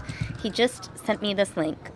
And it's Steve Harvey sending his holiday greetings to everyone. And now what makes this entertaining and funny is that Steve Harvey messes up, I think purposely. Now, you guys may remember earlier this week we were telling you how comedian Steve Harvey, who was hosting the Miss Universe pageant, messed up by reading the wrong country as the winner of Miss Universe. Well, looks like Steve Harvey has a sense of humor, which would make logical sense since he is a comedian professionally, and he put out this video, so I have to show you guys this because it's fairly entertaining. You can also find it on our website.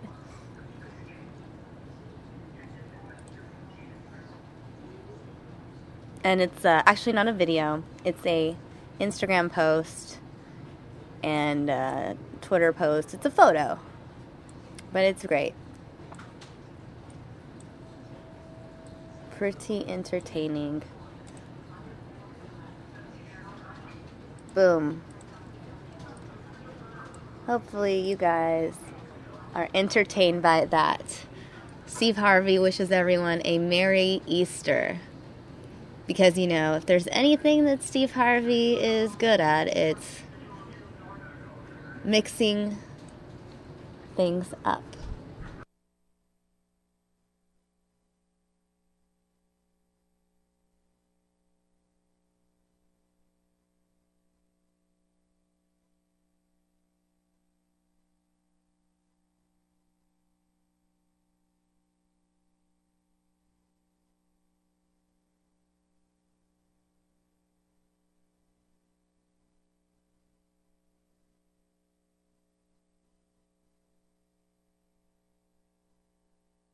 And speaking of entertaining things on the internet, you guys have to see this article posted by BuzzFeed. Let's go ahead and show you guys this now.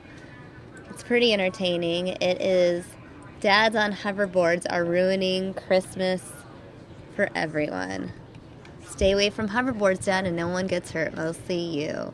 2015 will go down in history as the unfortunate year that dads discovered hoverboards.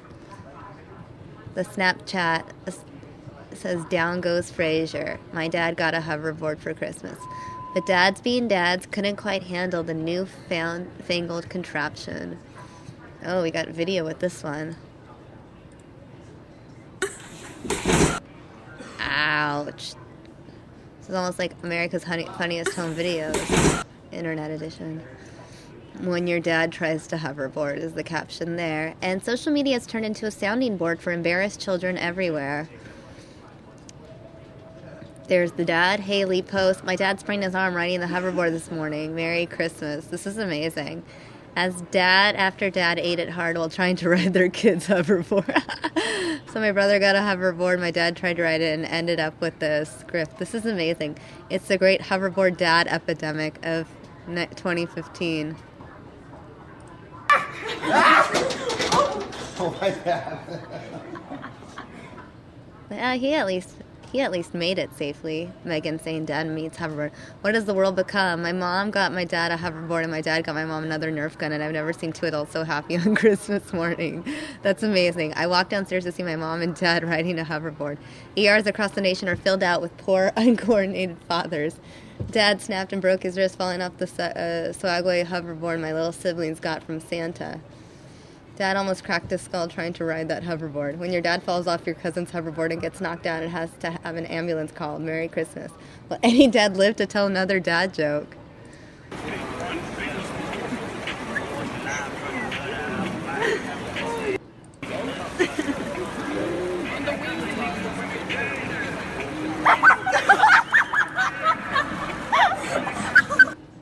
Oh man, poor dad. It may make for a good laugh, as Jenna can't help but keep laughing in this tweet. And it may be the best thing to happen to you all of Christmas Day, as Oxcord feels like it's the highlight of her day. Dad tried a hoverboard and ended up face first on the floor. I am crying so hard right now. But for the love of Santa, keep your dads away from hoverboards this holiday season. Uh-oh, let's see how this dad reacts.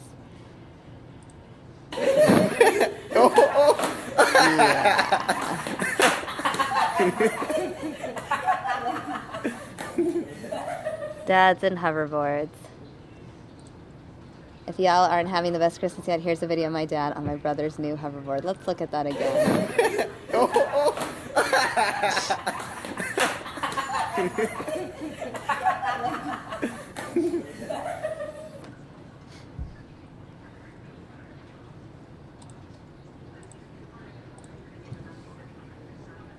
Hello everyone, I am going to switch angles because why not? It's Christmas Day. We're going to continue by playing some holiday related stories eventually I'll get to some serious news stories so you guys don't feel like you're completely uninformed as to what's going on, although not a lot is going on, honestly. In fact, there's one sort of news-related clip related to Christmas. The President and First Lady have held their annual Christmas address, or issued it. The video's out. So there's that. So, on that note, I am going to play some holiday videos for you guys now. Stand by. Stand by. Stand by. We have a lot, guys. A lot happening. With this one first, Sweaty Santas. I just like the title of this. This is a story out of New York City. Our Fox affiliate out there.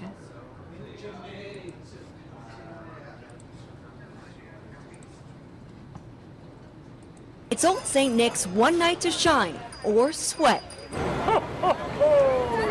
For many, it's a Christmas Eve spent in short sleeves. The temperature is so warm, the ice on the skating rink is practically melting. But you've got to feel for those Santas, decked out in their suits. They're schwitzing. How hot is it under there? It is extremely hot. Santa is sweating profusely and he needs a cold glass of milk very badly. For those that have a beard, you would know what I'm talking about, because the humidity and the heat is not working for Santa very well, but he's trying very hard to put a smile on everyone's face. I got the naked cowboy blues, baby, yes I do. All right. None of this is the naked cowboy's problem. For obvious reasons, he prefers the warmer weather. I believe it's about 75 Fahrenheit, right? Loving it. I have to wear no jacket. I think that's awesome. It's great. If someone's out there waiting for Santa tonight, a cold glass of milk, Santa desperately needs it. Yes, cold glass of milk, cookies, and don't forget, carrots for the reindeer. You guys got to make sure to be good to your family, be good to your friends, and be good in school, okay? Make your family proud. And while it is warm, don't feel too bad for Santa. He'll be back at the North Pole before we know it. At the tree, Jody Goldberg, Fox 5 News. Alright guys, we're going to now watch this story about an animal Christmas display in Wisconsin.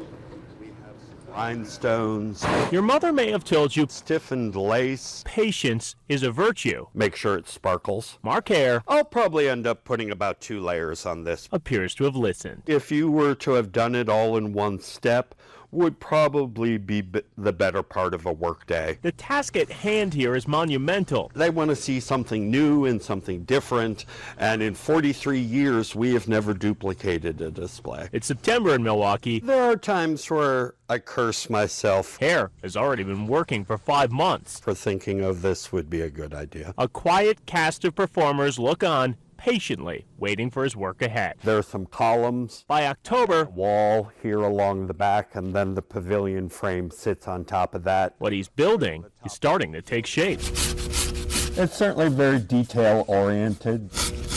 That's where a lot of the magic from the display comes. More than 15,000 people will see this work, most unaware the job is nearly entirely done by one man. It's fascinating and brilliant. Kara Kaiser is with BMO Harris Bank. They are giving Fox 6 unprecedented access to a Milwaukee holiday tradition. Back in 1972, the bank, as M&I, acquired 30 life-sized stuffed animals from the world's largest toy store, FAO Schwartz in New York City. There are certain favorites that I know the public would be very upset if they weren't with us. This year, our theme is Northern Lights, the magical world of the Snow Queen. By November, the pair's work is wrapped and ready to be shipped. I'm just going to go inside the glove. Santa has helpers for an entire year. Okay, perfect. Hare gets a weekend. This is my very first time. Oh, this is like my 5th year. The cast takes their places, and on the Monday after Thanksgiving, a bank lobby comes look at alive. Amazing is the only word I can use. Each stuffed animal Big bear over there. has a costume designed just for them. How does the lion go? Outstanding. Another year Just great. of rave reviews. It's something that you have to see because it's world class. There's nothing else like it. It may have taken more than half a year to create, but soon it will be gone. All part of the magic that seems to come this time of year. With photojournalist Jerry Emick, Ben Handelman, Fox 6 News. Stamps and colored pencils. It started out simple enough. 10-year-old Stephen Haney wanted to make a few ornaments and sell them to raise money for kids who wouldn't be getting much under the tree this year. He's always had a big heart. So he set up shop with his donation box at his uncle's store, Haney Farm and Ranch Supply in Rockmart. I saw him sitting there with his donation box and these ornaments. And I said, "What are you doing with these, Stephen?" He says, "Well, I want to do this for y'all." I said, "What do you mean?" He said, "I want to do it for y'all's Toy Express program, for the coats and the toys for the kids." In awe of the little boy who wanted to help, Polk County Chief Deputy Jonathan Blackman bought some ornaments and posted it on Facebook. Soon, these ornaments were the most popular item in the county. We had tons of people wanting to know where they were located at. How do we get these ornaments? How much do they cost? And then I started making more and more. And I wanted to do like in the hundreds. Stephen started working overtime. His dad sawed the trees. He drilled the holes, stamped and colored the design, and threaded the string. He would come home and we'd have to start drilling holes and making ornaments, and then we'd have to do homework at 10 o'clock at night. Soon he had sold hundreds of them and handed over every penny to the Sheriff's Office Toys Express program. So just on his ornaments would be 103 coats. I'm happy for the other people that have jackets, coats, everything they need for the winter.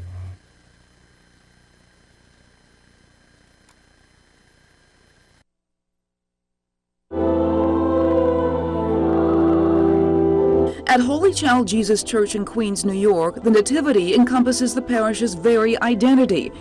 But the birth of another babe just a few weeks ago brought the church an updated version of its namesake. There's no such thing as a coincidence with God. A few days before Thanksgiving, a baby boy barely 2 hours old was left in the church's manger. His single mother, who told a reporter she was unable to care for him, placed him here in God's hands. That the manger was set, that the doors were opened, that that there was no one in the church at that time, so she could come anonymously and drop her child. From the moment the child appeared, he began to change the lives of those around him. For handyman Jose Moran, who found him, it's a wholehearted belief in divine intervention. It's a miracle in the sense that it was the timing, in that the manger was just built. It was just there for a couple hours. For this young priest, a new vision of life, the surreal moment as the nurse from the parish school attended him. To watch her tying the umbilical cord,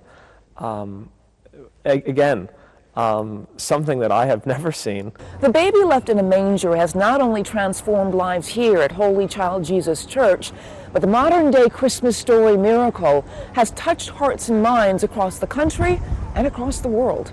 Cards, emails, and donations have poured into the church, hand-knitted hats as well. Many people also asking to adopt the infant. And the event itself, says Father Henyu, has inspired a bounty of Christmas sermons as priests and pastors around the country see the similarities between today's story and one more than 2,000 years ago. The humility of our Savior to come as this helpless infant, which would come to save the world. The baby is now in foster care. State authorities will decide who adopts him, but he already has a home in the hearts of thousands. In Queens, New York, Lauren Green, Fox News.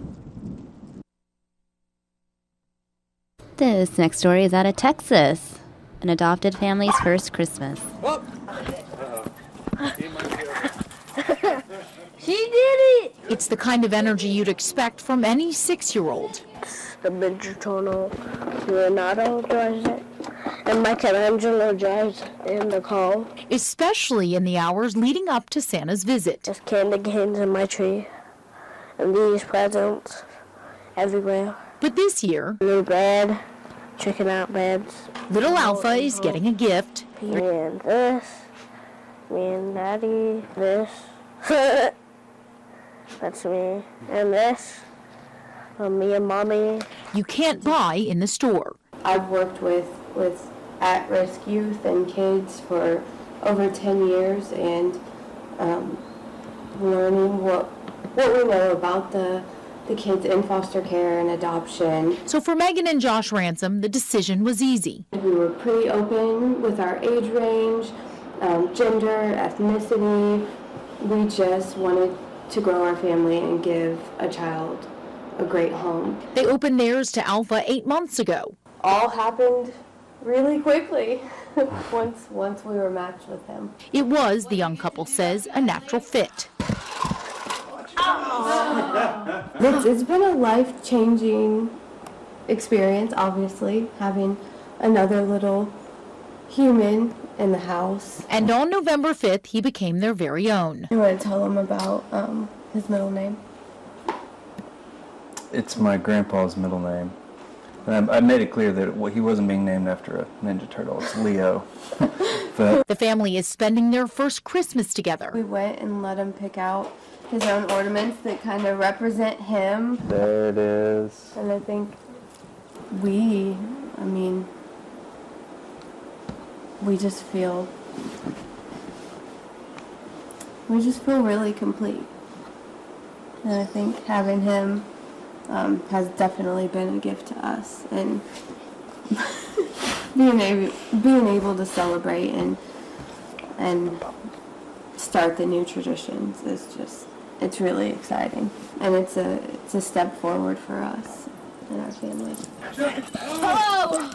And they hope others will take notice of their path. We don't speak up, and if we don't let people know that it's okay for adoption to be your plan A.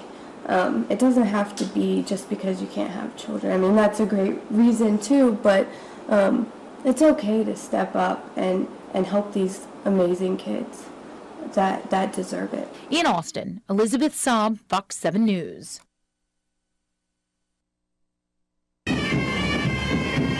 As the clock strikes midnight around the world, Christmas is celebrated in lands both peaceful and desperate. In the West Bank town of Bethlehem, Palestinians and pilgrims are gathering at Manger Square near the Church of the Nativity. In Iraq, where religious differences can mean the difference between life and death, there is hope for the future. Our hopes are just like all Iraqis. We want the security and stability in our country and our stolen lands to be returned and the displaced people to be returned to their houses, and, God willing, we have hope in 2016. In Syria, just miles from the front line, Christians gathered to light the tree and hope for peace. Soon the war will end and we will start a new battle, which is the reconstruction battle. Not only the reconstruction of buildings, but also the reconstruction of people. At the Vatican, security is tighter than usual following the terrorist attacks in Paris and San Bernardino. Pope Francis says this is a time for people to rediscover who they are. In a society so often intoxicated by consumerism and hedonism, wealth and extravagance, appearances and narcissism, this child calls us to act soberly. Even Cuba is changing. Although Christmas was banned after the revolution, Havana is now firmly in the holiday spirit. Along the East Coast, dreams of a white Christmas will have to wait for another year. In New York, temperatures climbed past 70 in Times Square on Christmas Eve, breaking a record set back in 1996. In New York, Molly Line, Fox News. At the Wildlife World Zoo, Aquarium, and Safari Park. Hey, Cor. Hey, Cor. I know. What's next? It just keeps going on and on. You guys, are in Adventureland. Yeah, that's right. It's so easy to get here now. You zip up that 303, which is America's most beautiful freeway. Isn't that right, Greg? It is. It's a super smooth ride. It's really nice. Not as smooth as the ride we're going on in a few seconds. Oh, yeah. I can't wait. Now, this is called Vertigo. This is part of your new effort to give parents just 10 minutes of quiet. Yes. Put the kids up top at 100 feet, and parents can go get a coffee and maybe a run to the restroom. Well, look, Corey, I got to say, did you lose a Fox 10 bet, or are you on the Fox 10 naughty list? I don't know what happened or how I got here, but look, that's Kaylee and Brittany. That's right. What's your typical role here at the zoo? We work with the sea lions, so we get to train them and feed them, and yeah. Gotcha. Yeah. Do you think there's any way we could strap 2 sea lions into those seats in front of you? Oh, I'm sure they'd enjoy it, for sure. I would love to. I would watch that show for sure. Yeah. Hey, guys, back in the studio, I'm getting a terrible mix-minus problem, just so you know. Maybe we can get that fixed. Well, great. Let's swing around this way. We've got to get in our own seats, and I cannot wait to get up here.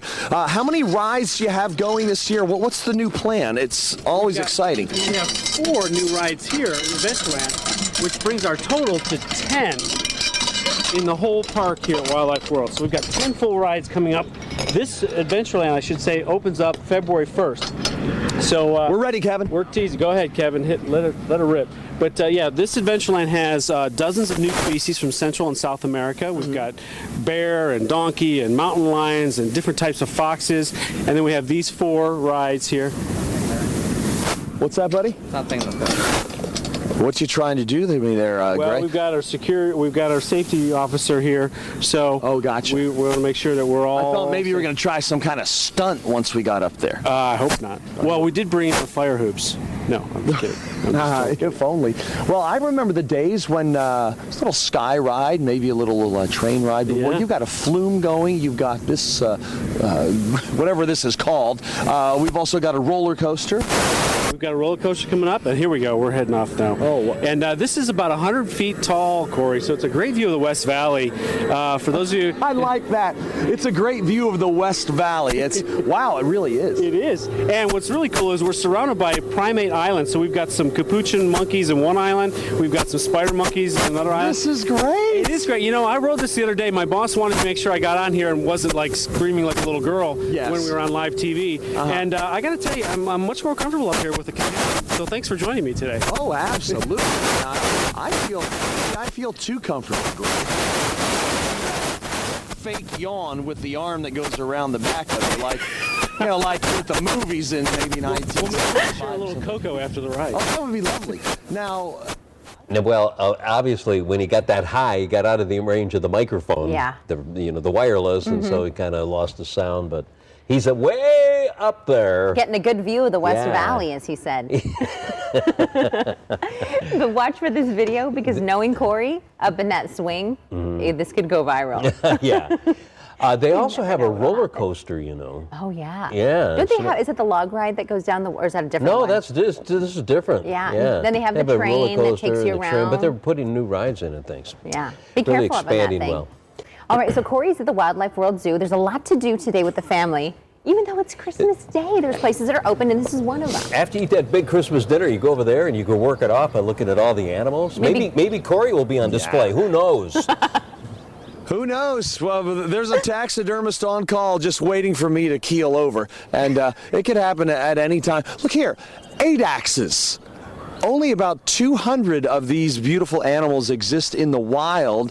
And Gray, how did you guys come across so many? You must have a pretty large percentage of the available 8 axes in the world right here. You know, that's the great thing about having accredited zoos is that they work together to breed animals like these endangered 8X. You're right, there's probably 150 or less in the wild, but we've got some youngsters out there. We've just been very blessed with a nice reproductive herd, and that's one of the things we try to do here at Wildlife World is feature animals that succeed in the desert, like the 8X, like the scimitar horned oryx. These are species like the Arabian oryx. These are species that in the wild are either extinct or incredibly low numbered, and without zoos, they may actually disappear completely from the planet. Well, let's take a little stroll here, a little ride, I should say, because there's lots to see, and I love the fact that the zoo is always adding something. You really mix it up for fun. And if you haven't been to Wildlife World Zoo in, I don't know, 2 years, there's so much that's new. You're absolutely right. And that really goes to our director, our founder, Mickey Olson. He wants to continue to build a world-class facility here.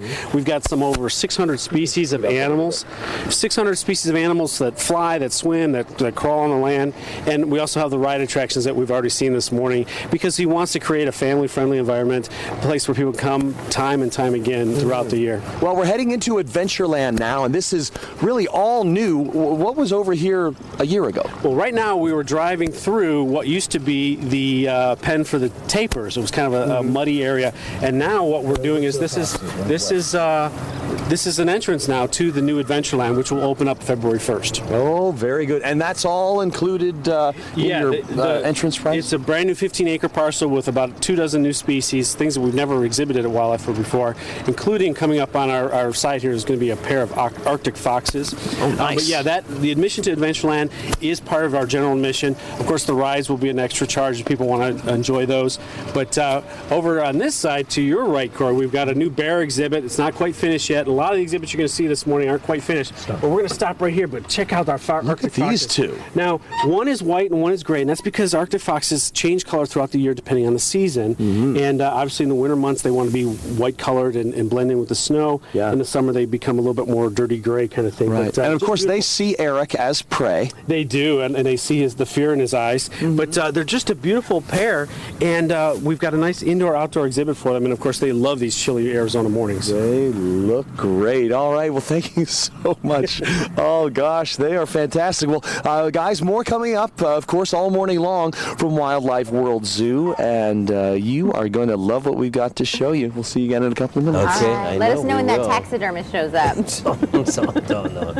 Danielle. Time, Corey with double pneumonia is out of Wildlife World Zoo this morning. Hey, hello, my friend. Good morning. Well, we're just sharing some laughs. Just a couple of guys, on a zip line. Just, getting some chuckles in. Yeah.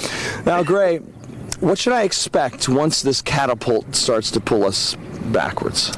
It's quick. It's about a 35-mile-an-hour ride up. Little pause, little uncomfortable pause, and then down. Kids love that. I can only guarantee one thing. We will stop. Oh, that's what that steel girder is there at the end? Yes, we will stop. Okay. One way or the other. One way All or right, the well, other. Kevin, go ahead and, Rick, you and Celeste can provide the play-by-play for us here. We'll be out of range temporarily as we move our way backward. There we go. What does this thing do? Yeah, what's what does gonna it happen? do? We're not sure. It's, back when the Soviet Union broke up, a lot of their centrifuges and a lot of their space equipment was, just lying around rusting. We're ready anytime, Kevin. I guess you're working on it over there. Is this going to, fling you all the way over the White Tank Mountains into Gila Bend? It's going to pull us. Dr. Gray's getting a total chuckle out of it. Never work with animals, children, or zip lines. Zip lines. In television parlance, Rick, this is known as a lull. Now, this is what we're... Hey, Kevin. We're watching Kevin over. Yeah. Oh, Celeste says hello, Kevin. Merry Christmas. Well, yeah, and Merry Christmas to you. This is the key version of the zip line where you just dangle your feet.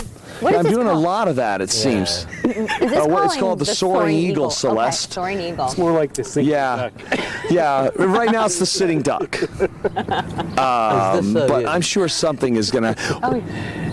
Maybe it won't. Maybe. Well, Rick, tell us about your Feast of the Seven Fishes last night at your house. And did you do any target practice? Yeah. What we're going to do is get this all fixed up, you guys, and then next time we get together. It's nice to know that you guys are like kind of like test pilots, trying out a new, aircraft, and if it crashes, it crashes, and we'll learn from your mistakes. Believe me, I feel like Gus Grissom, that's for sure. Hopefully he's got like I'm a sitting next to parachute John on. Glenn, though. Look at him, sturdy. I know, he looks like an Ohio senator, doesn't he? Yeah, he does. He was my senator. He was. Got the right stuff. Everybody in Ohio grows up like Hey, you. you're looking good, All right, Dr. we'll see Gray. you guys again in a couple of All right, minutes. we'll see you in a few, Core. So that's a Wildlife World Zoo aquarium and safari park with this great zip line that sooner or later they're going to get it working. Yeah. All right, the continuing saga of the zip line. Of the Soaring Eagle. The Soaring Eagle. Does it really soar? That's the big question. Hey, go. Oh, it soars. It soars. It soars. This is unlike any zip line I've ever been on because it's got some hinky parts that are fun for kids. Yeah, it's got a little pause at the top that's a little creepy, and it's kind of like an ejection seat. Yeah, it is. Oh, my goodness. Yeah, don't pull the red handle for sure. So the zoo is open today. We're open every day of the year from 9 a.m. to 9 p.m. at the aquarium side, 6 p.m. on the zoo side. So come check us out. Yeah, and you're ready for a big week. The weather's going to be pretty good next week too, so that always means good times for you. It's good to get the family out and enjoy the great weather here in Arizona. You've opened your presents, you've eaten all that food, and come out and relax and burn off some calories. I will say that Adventureland doesn't open until February 1st, so you're the first person to ride this ride. This is the best. Yeah. Wow. Well, please bring your family. If they've never been to Arizona before, if they've never been to this zoo before, Kevin, take us away. This is a spot to come, and they'll go away talking about one of the best zoo experiences ever. Come on, gosh. Kevin, let's get going. All right, Kev. I want to see this happen. Look, Corey's eyes are closed. That feeling, in your stomach that you get when you get up high. Oh my goodness. That goes higher than Well, I that's initially pretty thought. high. So is this How gonna many go, stories is this? is that going to be slack, or are they going to tighten up that line there? There's no bar or anything in front of them. It's just the seat belt. No. Okay, let her rip, guys. Look at, here they go. Oh, it's kind of like a free fall. At least fourth floor.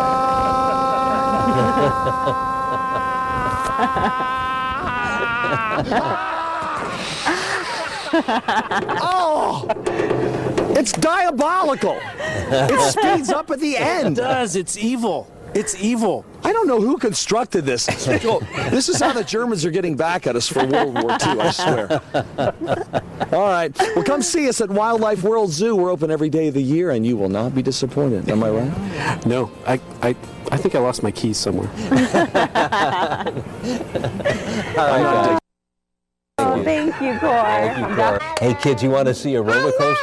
You want to see a roller coaster ride? Look over here. Corey's on a roller coaster at the Wildlife World Zoo. Hey, Cor. Oh, I wish all the 3Ks were here. That'd be fantastic. You're going to love it, you guys. This is Dr. Gray Stafford, and he runs the show here. We're in Adventureland, not open yet. Not open yet. So we're like the kids who have climbed over the fence in a way? Yeah, we don't really want to talk about that, Corey. We don't want to give anybody the idea to do that. Certainly not. No. But yeah, you're right. This is Adventureland. This is a family coaster, a kids coaster, so we're perfect for it. Yeah. And like you said, it's going to open up February 1st, but we're going to also have animals too. I don't want people to think it's just a ride area. This is going to have all kinds of new species from Central and South America. Bear, mountain lion, all kinds of cool stuff. But check this out. Let's take off. Oh, golly. You said weren't take kidding. off. We are going to take off. And you'll have some animals inside this little tunnel area as well, right? Right, yeah. They're not on an exhibit yet, but as we go through this tunnel, there'll be 2 exhibits here for some small animal species, give people an idea of some different creatures here in Adventureland, and then they take off to the loop-de-loop. What a blast. And of course, open today, open every day, really. And as we make our way into the big vacation week next week, the kids are off. Yeah. Lots of families have vacation time, and you guys are going to be rocking. Yeah, this is our favorite time of year. The Christmas week is one of the busiest. So if you could please give us some dry weather, we certainly would appreciate it here at Wildlife World. Okay.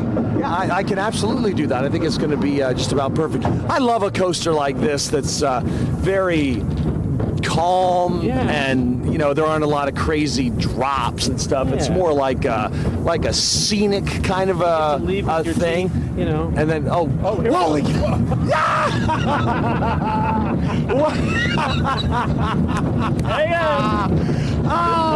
Oh, Merry Christmas! Yeah. That's It is great footage. This is the best. Come see, it's all happening at the zoo, am I right? That's right. Even the alpacas were startled by that. Oh, they were. They seemed very shocked. All right, come see us at the 303 in Northern, just minutes away from downtown. All right, Corey. Harry Spears is here. On Christmas morning. Yeah. You stand up live this weekend, huh? Yes. Yeah. Yeah, so I'm not having the traditional stay at home early morning Christmas and gifts thing. I gotta work, man. Yeah. Now you got 2 shows tonight? 1 tonight, 2 Saturday, and 1 Sunday. Good. Okay. Yeah. Have you ever done stand-up live before? Oh yeah, I've been here like almost half a dozen times. It's a great room. It's great, isn't it? Huge room. I think it holds maybe close to 500 people. Yeah. And it's just I always have a good time when I'm here. And my hotel is literally 2 doors down, right. So it's good for someone lazy like me. Yeah. 10 feet away. Exactly. Yeah. So you've done so much, have had such a phenomenal career. What do you love about stand-up? As cliche or as corny as it sounds, there really is that intimate, immediate connection that you make with an audience, and so I love the interaction between me and the crowd, and the spontaneity of it all. And it's like, look, when you go on stage as a performer and you do a new joke or a new bit, and it works and you bring it to life, it's like giving birth. It is? I'm pregnant with humor, so I get to let it out. Do you have someone on standby to give you an epidural? I'm straight pain. Comedy in life is pain, baby. If it don't hurt, it don't count. Yeah. Do you remember the first time you ever made anybody laugh? Yeah, I mean, I was a little kid, so making my mother and my father laugh, and who were really hard critics and then my schoolmates, and then just feeling like I could do this thing professionally. Yeah. Your That's stuff such is a great it's feeling. good for like the whole family, right? Nah, I am straight adult Yeah, it's material. grown-up only. It's no grown-up only. children. Bob Humbug to children. Find a babysitter. We watch some of your stuff on your website. Hilarious. Oh yeah. I come from a family where traditionally, since we're talking about Christmas, at 7 there was no Santa for me. My father and mother were, they marched with Dr. King and came up in that 60s Black Power struggle. Yeah. So they sat us down early and said, look, me and your mama worked too hard for some white man to take credit for these gifts. Me and your mama bought this. And I lived in a studio apartment in New York, so we didn't have a chimney. So unless he came through the window on the 12th floor, it wasn't believable. And he would have got shot. So no Santa for me. You have a unique and special talent too, because you do impersonations. Every impersonation I do comes out sounding like me, like me. Yeah, but you're good to it. How do you pick that up, or is it just something that comes natural? It's just a gift you're born with. It's like music, having an ear for tone, inflection. Hitting someone's voice and octave is like hitting a note musically, and so you got to be in key and got to be in pocket. And so you do the body too. I get all the way in it, brother. Yeah, I'm 100% invested. I don't hold back. If it ain't, I got to go all the way. Was it like a light switch? One day it just turned on and you started the impersonations? You know what? It just growing up as a latchkey kid and being at home watching TV, I probably saw television more than I saw my folks. So and again, being born with that, it was just something that came to me in time as I watched TV and would mimic things I would see on TV and growing up and practicing in front of the mirror. Yeah. What's your act like? Do you do all that? You do the impersonations? Yeah, I do some of that. I'm a little bit. I don't want to be one note, so I don't want to just be known for that. So I'm kind of all over the board. I talk about race, politics, relationships, family, love, impressions, pop culture. I do it all. Is it? I always ask this question because it just the talent that you have and that stand-up comedians have just blows me away. Is it improvisational a lot, or do you have a lot of these things planned, or you just go there and just kind of react with the audience? It's a mixture of both. Some things are planned, some things are spontaneous. And depending on the grade of weed, it all flows naturally. There's a lot of that in that book I was telling you about. Yeah. Do you like interact with the audience and everything? Oh, absolutely. Yeah. So what we want to make sure folks know about when your shows are. It's all weekend long, right? All weekend long. One show tonight, Friday, 2 on Saturday, and 1 on Sunday. And I'm sure if you go to Stand Up Live's website for information, you can get all the correct times and whatnot. Oh, we're so glad you came in to hang with us on Thank you. I was glad to wake up this early by myself. Now I'm going to go back to my room and it's eggnog and vodka time. It's a grown-up show. Merry Christmas. Ari Spears. Yeah, thank you for coming Thanks for coming on. Ari Spears. This is that neighborhood we just kind of alluded to. There's so many wonderful Christmas lights and displays around the valley. We've been showing them all Christmas season, but this one in Gilbert is so popular and so wonderful. They recently won a national award, the Great Light Fight Competition. Yeah, check it out. Christmas on Comstock. 13 homes on Comstock Drive in Gilbert, all decorated for the holidays. More than 100,000 lights, 285 strobe lights, miles of electrical cords, all sync to music.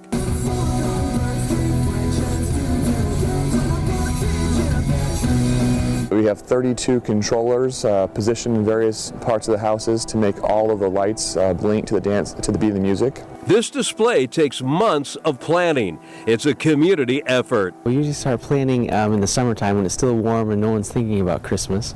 And in the years past, we've thought about things to add. We started simply, just put a few lights up and then thought, what can we add later, or what can we add each year? And then we all get together and we rent a lift and put the higher lights up. And then the weekends following that, we'll put the smaller or the lower level lights on, just kind of add it little by little.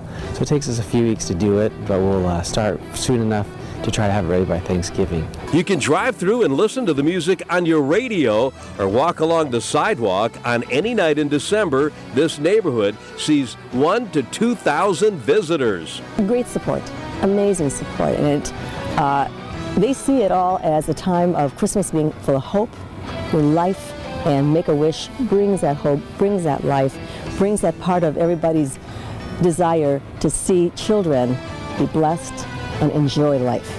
And it really has been successful. Not only are the homes lined in lights, there are arches, decorated sculptures in the shape of wreaths, presents, candy canes. The display includes dozens of Christmas trees, large and small. It's a holiday moment. Yeah, every single night. It never gets boring. It never gets tiresome. It just gets more fun and fun and fun. And people are fun to talk to. Oh, yes. It just gets more fun and fun and fun. And people are fun to talk to. Oh, yes. They are just silly and really having a great time. When people come by, they really love it. They always express how thankful they are, how excited they are to see the lights, and that they're really glad that we do it.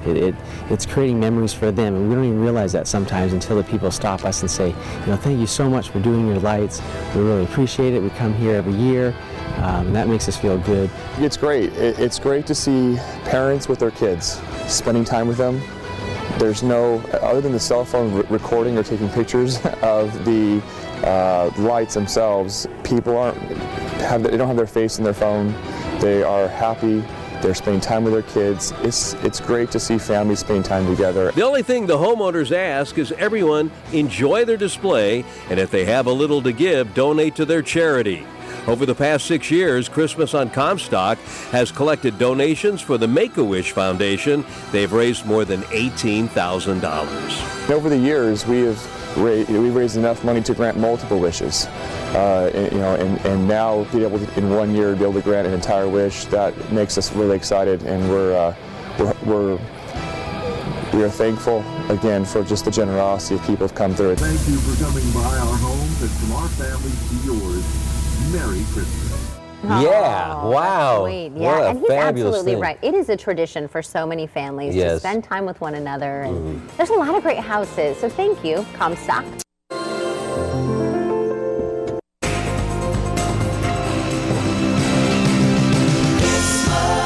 The snow's coming down. I'm watching it fall. Lots of people around. Baby, please come home. All the church bells in town, all ringing in song, full of happy sounds. Baby, please come home. They're singing Deck the Halls. It's not like Christmas at all. I remember when you were here and all the fun we had last year. All the lights on the tree, I'm watching them shine. You should be here with me. Oh, baby, please come home.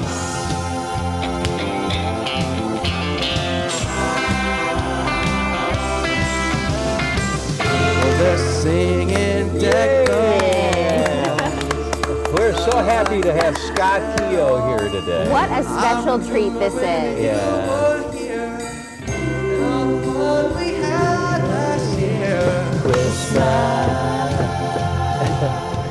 Scott Keogh is here. He's going to be here for the rest of the morning. And when I said special treat, I meant it because he's performed with David Foster, Yeah, which a lot I of know. people We're know is talking a about famous that. guy. Yeah, Yeah. we're going to chat with him a little later. Weather outside is frightful, but the fire is so delightful. And since we no place to go, let it snow, let it snow, let it snow. Oh, it doesn't show signs of stopping, and I've got some corn for popping. The lights are turned way down low. Let it snow, let it snow, let it snow. We finally kiss goodnight. Oh, I hate going out in a storm. If you really hold me tight, all the way home I'll be warm. That fire is slowly dying, but my dear, we're still goodbying. As long as you love me so, let it snow, let it snow, let it snow.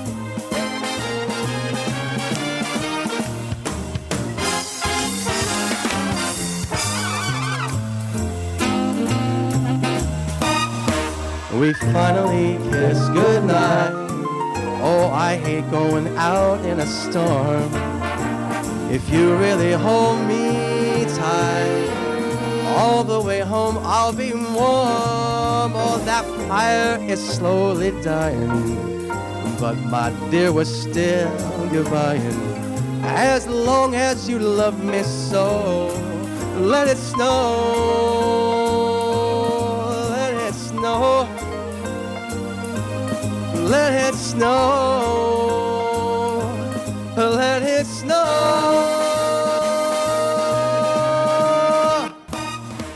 Wow, that's awesome. And it really is snowing in some parts of Arizona. Northern Arizona. Scott Keogh, everybody. He's going to be singing throughout the morning. We're going to catch up with him. We'll be interviewing him later. We will He's got be. a lot of things going on, a lot of things he's doing. Thank you. A jingle bell, jingle bell rock. A jingle bell swing and jingle bell ring. A snowing and blowing, a bushels of fun. Now the jingle hop has begun. A jingle bell, jingle bell rock. A jingle bell chime in jingle bell time. The dancing and prancing in Jingle Bell Square. In the frosty air, oh what a bright time. It's the right time to rock the night away. A jingle bell time is a swell time to go gliding in a one-horse sleigh. A giddy up, a jingle horse, pick up your feet. A jingle around that clock. A mixer and a mingle and a jingling beat. That's the Jingle Bell Rock. Jingle bell, jingle bell, jingle bell rock. Jingle bell rock in Jingle Bell time. Dancing all night in Jingle Bell Square. Oh, in the frosty air. Oh, what a bright time. It's the right time to rock the night away. The Jingle Bell time is a swell time to go riding in a one-horse sleigh. Well, giddy up, a jingle horse, pick up your feet. A jingle around that clock. A mixer and a mingle and a jingling beat. That's the Jingle Bell, that's the Jingle Bell, that's the Jingle Bell Rock. Hey, Scott Keogh, everybody. Arizona Morning is back.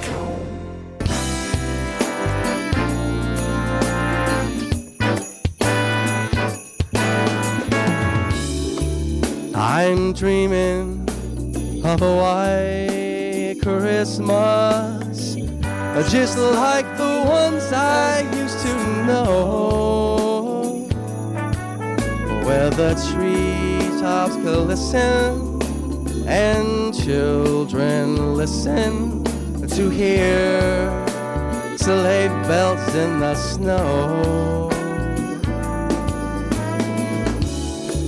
I'm dreaming of a white Christmas, with every Christmas card I write.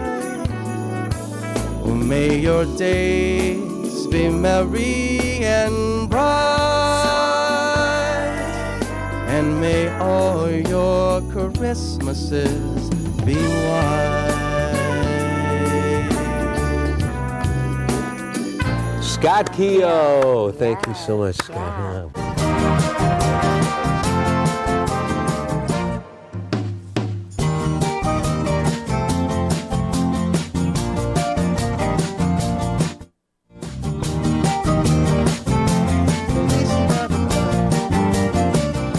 Feliz Navidad, Feliz Navidad,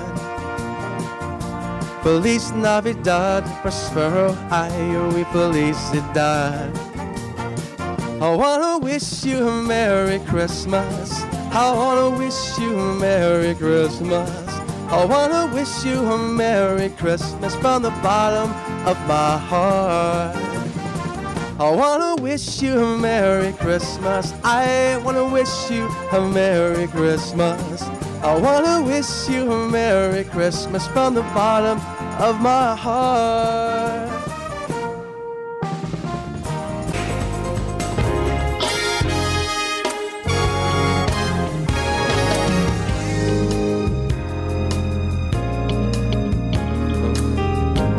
May your heart be light.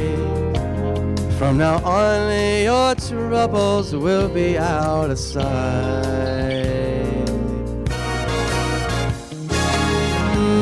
Have yourself a merry little Christmas.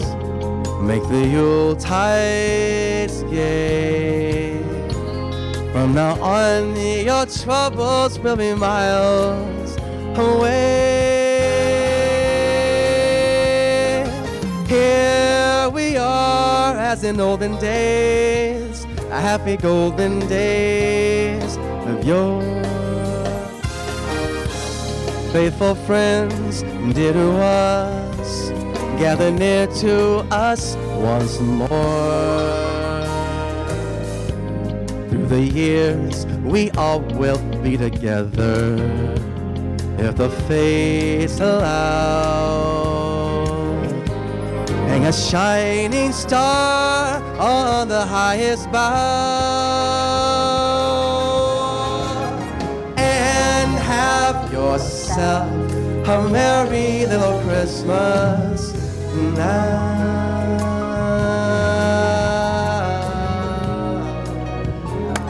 Scott Keogh, everybody. I'll have a blue Christmas without you. I'll be so blue just thinking all about you. Decorations of red on a green Christmas tree. I won't be the same if you're not here with me.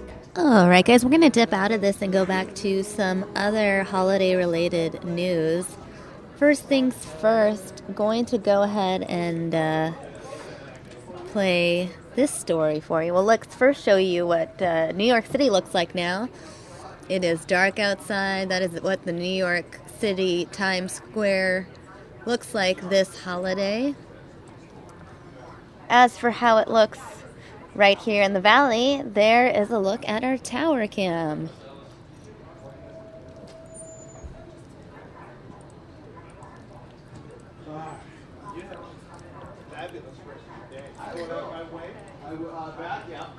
All right, guys, we're going to play some Christmas stories for you. This one out of Colorado, the Christmas Miracle Baby. Let's watch.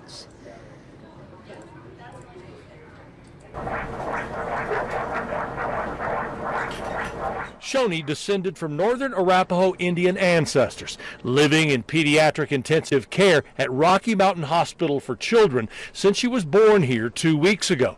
She was diagnosed in the womb with a condition where the veins from her lungs don't drain back to the heart. Knowing in advance allowed us to be able to plan for the delivery, to have a surgical team ready. To prevent her abdomen and liver from filling with blood, she was rushed to surgery right after birth. Our challenge as a surgery team is to connect those pulmonary veins to the heart directly like they should have been in the first place. It's an extremely rare condition and her survival was in doubt. So Mom and Dad traveled from Riverton, Wyoming to have her delivered here. We didn't really get to hold her when she was born because she had to go to surgery right away. So we had to wait days. Like a week? We had to wait a week to hold her. Her middle name is Kuish, for a last known miraculous survivor of the Sand Creek Massacre, where women and their children were slaughtered. Her survival, too, a miracle. I think it's a miracle in the sense that all the people, family and friends that prayed for her. They've been separated from their other 2 girls and 3 boys for a month now, overjoyed to take Shoni home. Happy that she's doing really good. She's had a remarkable recovery, and we're just thrilled that this is a great Christmas present for Mom and Dad. Barring further complications, Mom, Dad, and baby Shoni will be heading back to their Wyoming reservation to meet the other 5 children on Christmas Day. Just to see her move around and open her eyes, and she's okay. Dave Young, Fox 31, Denver.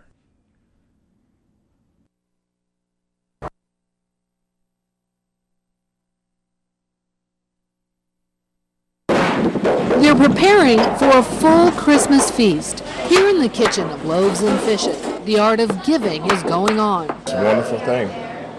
From the Muslim national community, they come in every year, and I love everything that they do. They make it easier for us. These are Muslims volunteering for a Christian holiday. Our community personally doesn't celebrate Christmas, but we just feel like just because we don't doesn't mean that other people shouldn't get a good meal on Christmas. Muslims just celebrated Ramadan, a holy month of fasting. When you feel hunger, you automatically understand the giving part of it and not being able to watch somebody go hungry. Dr. Fridos Sheikh is with the National American Muslim Voices Foundation. She tells us they're feeding 1,000 people. Then she says that's not enough.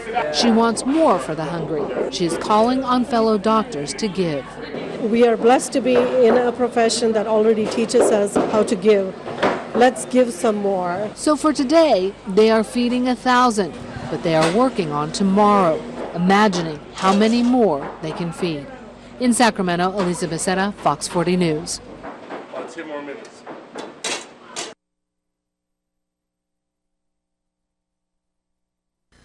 Stamps and colored pencils. It started out simple enough. 10-year-old Stephen Haney wanted to make a few ornaments and sell them to raise money for kids who wouldn't be getting much under the tree this year. He's always had a big heart. So he set up shop with his donation box at his uncle's store, Haney Farm and Ranch Supply in Rockmart. I saw him sitting there with his donation box and these ornaments. And I said, "What are you doing with these, Stephen?" He says, "Well, I want to do this for y'all." I said, "What do you mean?" He said, "I want to do it for y'all's Toy Express program, for the coats and the toys for the kids." In awe of the little boy who wanted to help, Polk County Chief Deputy Jonathan Blackman bought some ornaments and posted it on Facebook. Soon, these ornaments were the most popular item in the county. We had tons of people wanting to know where they were located at. How do we get these ornaments? How much do they cost? And then I started making more and more, and I wanted to do like in the hundreds. Stephen started working overtime. His dad sawed the trees. He drilled the holes, stamped and colored the design, and threaded the string. He would come home and we'd have to start drilling holes and making ornaments, and then we'd have to do homework at 10 o'clock at night. Soon he had sold hundreds of them and handed over every penny to the Sheriff's Office Toys Express program. So just on his ornaments would be 103 coats. I'm happy for the other people that have jackets, coats, everything they need for the winter.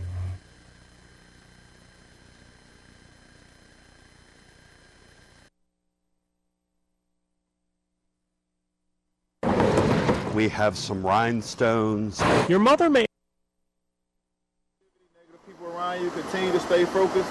Continue to put your best foot forward, man. Miami Heat's Udonis Haslam welcoming 80 students Wednesday morning. And I hope to see you guys doing some of the same things that I'm doing in the future. Not just with inspiring words, but with more than $200 each, so they can buy Christmas gifts at this Toys R Us in North Miami Beach. Happy, blessed, excited, yeah, all in one. Amaya Wilson is one of the students receiving this special gift at Haslam's 5th annual Christmas honor roll event. They have life-size teddy bears. All the students handpicked for their hard work from schools in Overtown, Liberty City, and Opelika. Avengers and Batman. Once inside, the shopping began. The volunteers helping them out. Which Monster High? I love that one. Which one do you like? They even got some help from Haslam himself. I got the Batman. There you go. And put him in the car. Oh, do all this money. Volunteers with the Udonis Haslam Children Foundation working hard all year long to make this possible for these kids. Haslam's grandma leading the team. Udonis grew up in South Florida, and he made a promise when he went to the University of Florida that if he ever made it big, he would never forget the youth of South Florida. To be here and be able to do the things that I can do, like I said, this is my Christmas gift to them, but it's also a Christmas gift to myself. It makes me feel good to be able to give back. And after the shopping here, the kids will get some lunch, a full day to get them into the holiday spirit. Reporting from North Miami Beach, I'm Alex T. Armis, 7 News. Yeah, the elf. I'm the elf. Makes us feel good to help somebody, that's less fortunate, to help them on this time of the holidays. 8-year-old Kwan Primus wrote his letter to Santa a few weeks ago and patiently waited, wanting to catch the carrier in person. It took a couple of tries, but Kwan eventually caught the postal worker as she was walking down the street. He came running behind me saying, "Can you please deliver this to Santa Claus?" And I said, "Okay." Ty Williams took a look at the letter and decided this was a case where she and her coworkers could help the big guy out. They delivered some of the items on Kwan's list before Santa's arrival on Christmas Eve. Try to sneak a peek.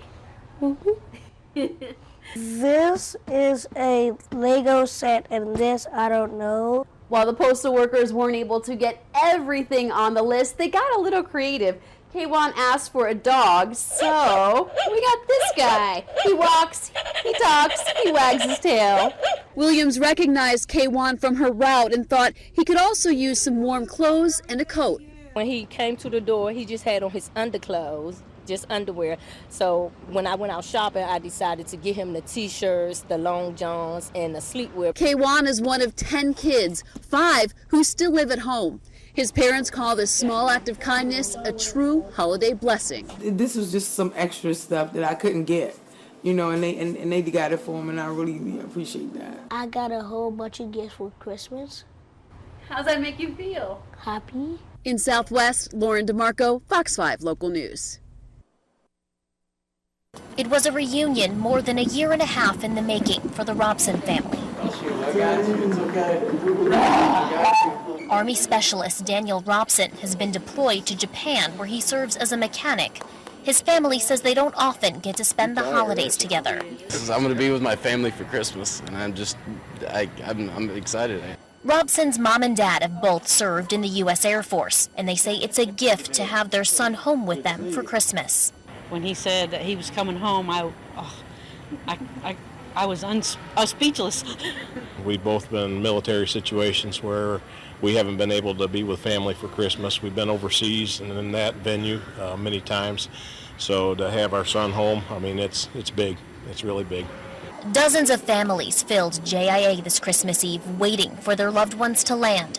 Stephanie Clark was there to greet her daughter Madison, who flew in from Texas. So much. Yeah, she's pretty awesome. For people like Robson, the long journey was worth it. A lot of friends couldn't take leave back home, so just being able to take leave is just fantastic. It was a reunion more than a year and a half in the making for the Robson family.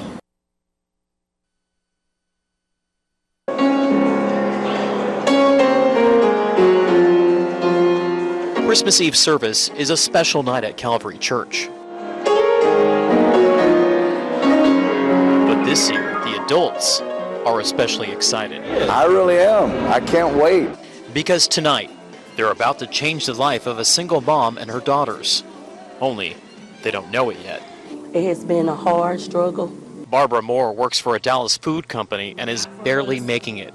They were evicted from their apartment a year ago tonight. Money is so tight, they can only afford to live in a motel. The main thing that made me not want to give up is my kids, because I know what I had to do. So a congregation of more than 11,000 Secret Santas pitched in and rented this brand new apartment for the hardworking mom and her girls. She thinks she's getting it in January. This time of year, we decided as a church, hey, we love pageants, we love programs, we love the Christmas stuff, but instead of doing that this year, we said, let's take the resources we have and let's put it into restoration. This is what Joy to the World is. Let's help some families restore what they've lost. But what she doesn't know is the church furnished it, even put up a tree with presents. But there isn't a bow big enough for this surprise. I thank God He has provided me with a steady job. For someone who's never had much. And here's your keys to your apartment. And you're waking. May be the best gift. If I can give a helping hand in cleaning or cooking or taking someone around, whatever I can do, I just want to be a blessing. How Calvary, my wonderful church, and how God was a blessing to me and my daughters. because Barbara and her daughters are finally home for the holidays. Truly a blessing being able to go in the kitchen and cook, because I haven't been able to in a whole year. What's going to be the first meal you make? Breakfast for my girls.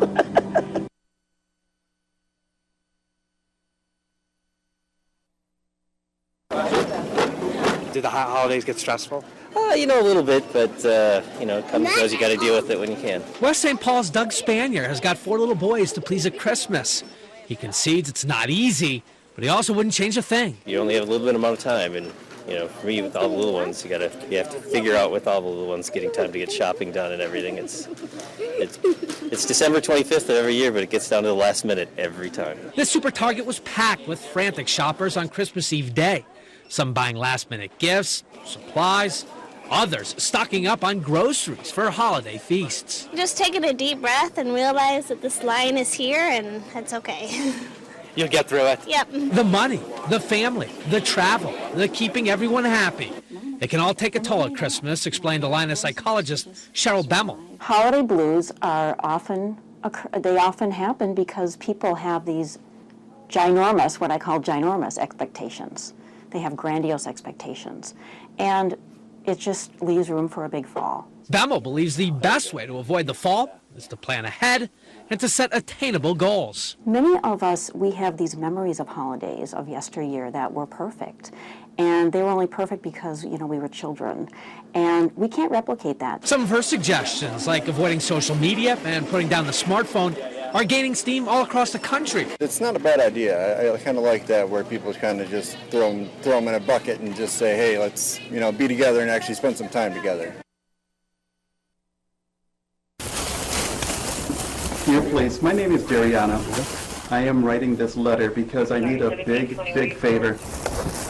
I need you to give my letter to Santa, because every year I mail me and my sister, brother, letter off, and it never gets to Santa. Good morning. Good morning. I'm asking you, since you're the heroes, can you please give the letter to him? Hi, Dariana. How are you? This is not just about fighting crime, but it's really affecting change in the families who need it the most. Yes, me and my brother got your address off Google. Mom don't know about this. She thinks I sent it to Santa. Yeah, put the gifts under the tree. Who the hell? Go ahead. Everybody who hears those words are just really touched.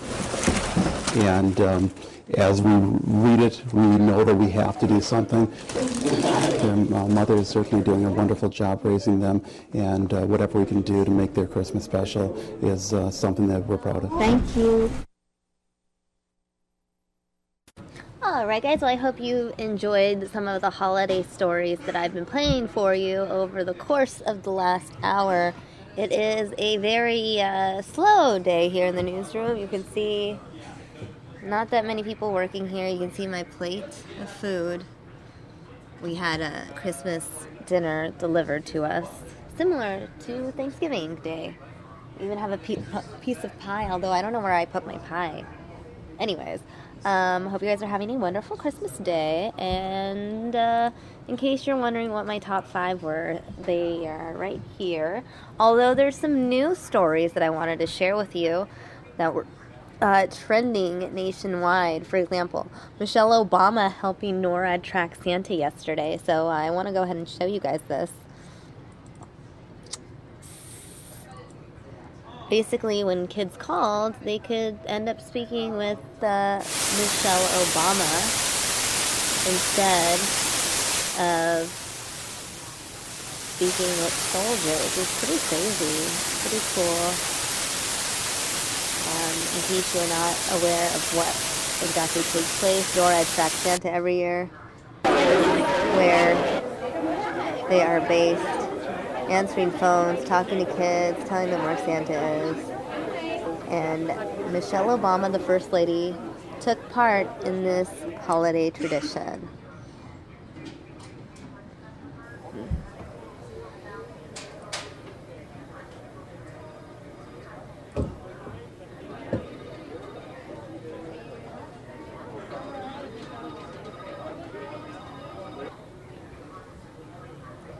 And speaking of the Obamas, I figure I'll just play some of these clips. Merry Christmas, everybody. This is one of our favorite times of year in the Obama household, filled with family and friends, warmth and good cheer. That's even true when I spend all night chasing Bo and Sonny away from the cookies we leave for Santa. It's also my favorite weekly address of the year because I'm joined by a special holiday guest star, Mrs. Obama. Merry Christmas, everyone. You know, here at the White House, we spent the past month helping everyone get into the holiday spirit. Our theme this year is a timeless tradition, and the decorations in each room reflect some of our country's most cherished pastimes, from saluting our troops and their families to helping children dream big dreams for their future.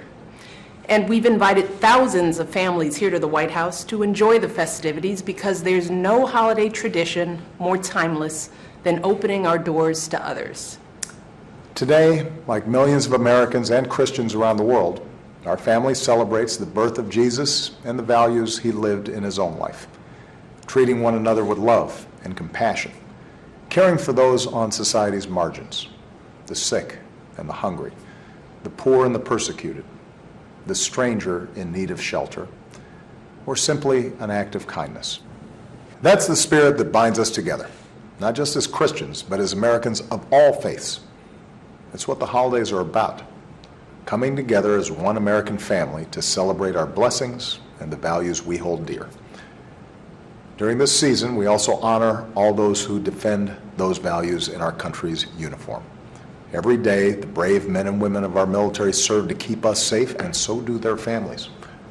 So as we sing carols and open presents, as we win snowball fights, or lose snowball fights, let's all take time to pay tribute to those who've given our country so much.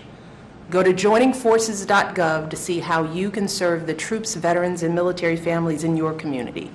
And together, we can show them just how grateful we are for their sacrifice. That's a tradition that we all can embrace today and every day. So on behalf of Malia, Sasha, Bo, Sonny, Grandma, and everyone here at the White House, Merry Christmas. May God bless our troops and their families, and may God bless you all with peace and joy in the year ahead. And this is the live look right now at Washington, D.C. Figured I would go ahead and show you this since we were just showing you the President and the First Lady. Now, if you go to the White House website, I'm going to show you that right here. Both Joe Biden and President Obama, the Vice President and the President, have curated holiday playlists for Spotify. So this is pretty cool. Just in time for Christmas, Obama and Biden share their favorite holiday tunes on Spotify. So if you want to listen to the Obama holiday playlist, these are some of the songs that are on it. My personal favorite, number 3, All I Want for Christmas Is You. I personally think this is the greatest holiday song of all time. Let It Snow is cool. I don't know if I know the Boyz II Men version. I don't remember if I know that. But yeah, this one for me is classic. And you can listen to his playlist on the White House website, whitehouse.gov, or on Spotify. And then you have the Joe Biden playlist.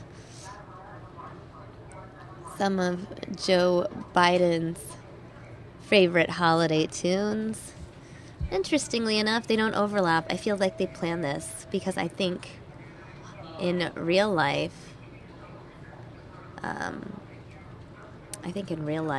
they probably would have some overlap, a little overlap at least. Anyway, let's take a look at what it looks like outside here in Phoenix. That looks like a lovely clear day, no rain in sight. That's pretty nice to know, right guys? It's pretty cool.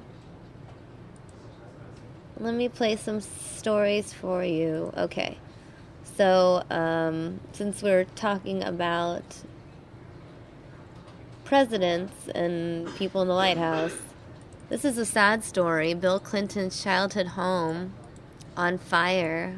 Hearing reports that it is now arson. I'm going to go ahead and show you guys this video. It is listed, it's a historic site, and it looks like this fire was caused by an arsonist.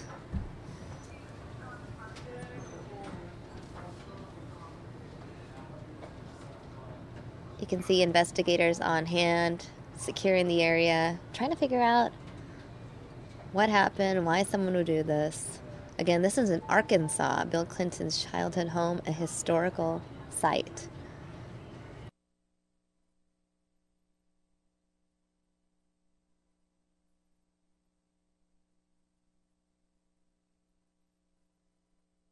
Here, it looks like that it was started intentionally at this time, so it will be investigated and handled as a potential arson fire.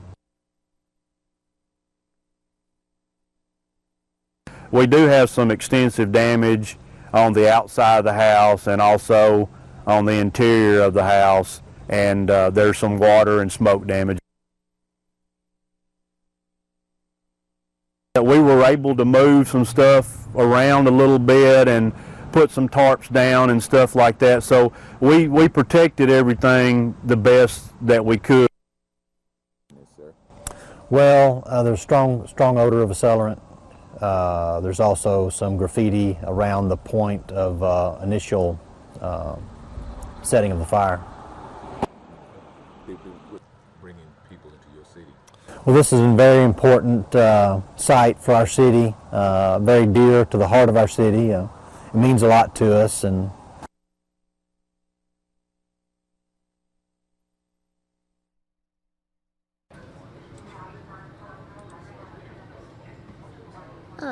all right, guys, even though we've been talking about arson here and vandalism at churches, I have a positive story out of Missouri. Stolen decorations return. Let's watch.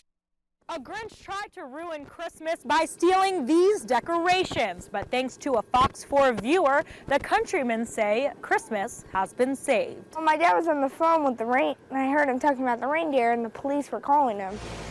Decorations Dallas countryman helps pay for with Christmas money from years past were stolen from the front lawn of his home earlier this week. His younger brother discovered them missing. Dallas got this one last year and that one the year before last year. He came in running in saying, "Mom, the Wheel of Fun and the reindeer and the penguin are all gone." Their mom called Dad to make sure he hadn't moved them. A son's Christmas joy turned to sadness. When I saw his tears, that's what broke my heart. Well, I gotta plug this one. Lori says this is Dallas's pride and joy. He wants a new one every year, loves setting them up and taking care of them. We thought we'd ever find them. But before heading to Christmas Eve services, they got a call from police. The decorations had been found and were ready to be picked up. I was just like so surprised. I just wanted to go now. A Fox 4 News viewer saw the suspiciously familiar decorations in someone else's yard. I just want to say a huge thank you to the person who made that anonymous phone call with her suspicion. And I just really, really appreciate them calling. I was really surprised. I always thought we were never going to get them back at all. Police say the man who had the decorations claims he bought them from someone else. Dallas and his family only care that their holiday treasures are back where they belong. It really helped us have a happy ending. This could not have been better timing. It's perfect. Right before Christmas. To see our son happy again and have it all back is priceless. The countrymen say they're thankful that these decorations are back just in time for Christmas, and they say they've written their names on all of these and they're taking other precautions to make sure they're never stolen again. Melissa Stern, Fox 4 News, working for you in Independence. We'll adjust the stuff. Yeah, come here, Papa. Hey, you welcome. So, and now the holiday tradition of babies being delivered in stockings. Newborns here are newborns from Alabama. See what she's doing? Oh, you sneezed and you chewed it. All right, thank you. She turned the same color as her toboggan. I've not spoken to her. Hey. Work so hard from each year. I just think all of and you see how nice and lovingly they are like wrapped. Volunteers do this. Wonderful, wonderful ministry is true. This This is going to be something sentimental we'll always have, and it'll help us to remember our nurses and the experience from St. Vincent's, so we're very grateful. It's not every day you get a baby in a stocking. That's awesome. We'll adjust the stocking. Yeah.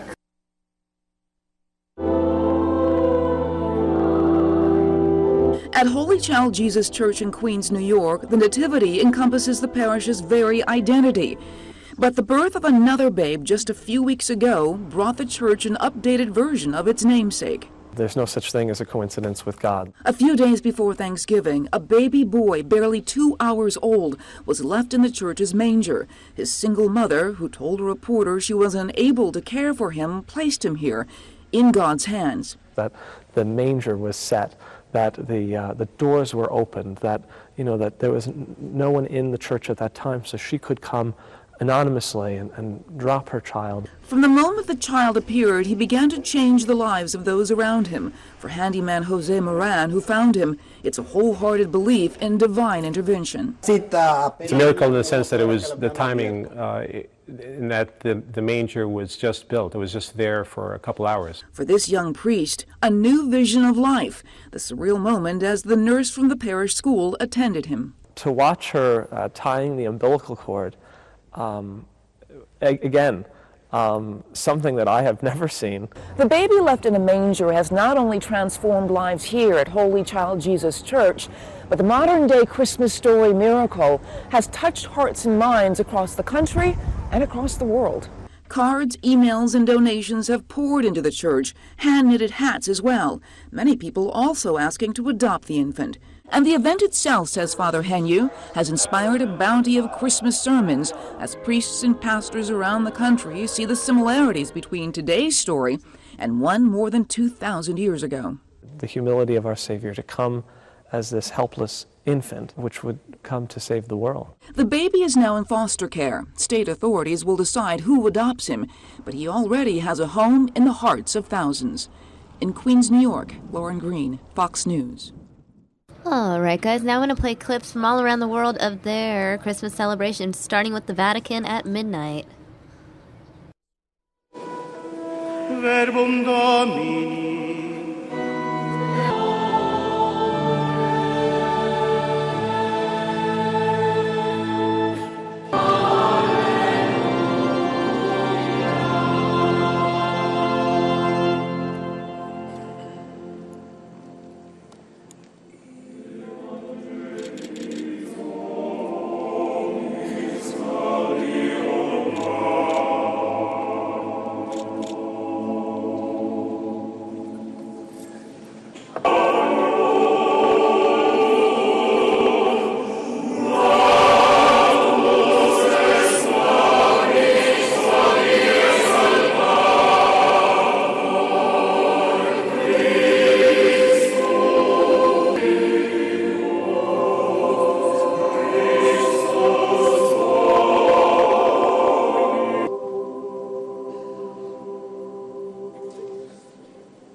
And this is Christmas Day Mass at the Vatican.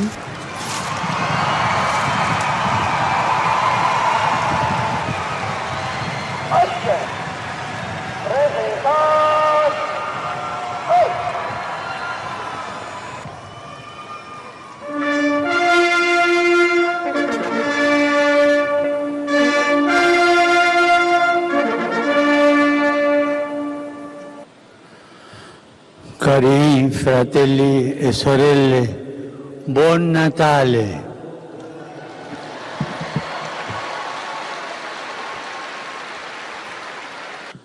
Al Signore domandiamo che l'intesa raggiunta in seno alle Nazioni Unite riesca quanto prima a far tacere il fragore delle armi in Siria e a rimediare alla gravissima situazione umanitaria della popolazione stremata.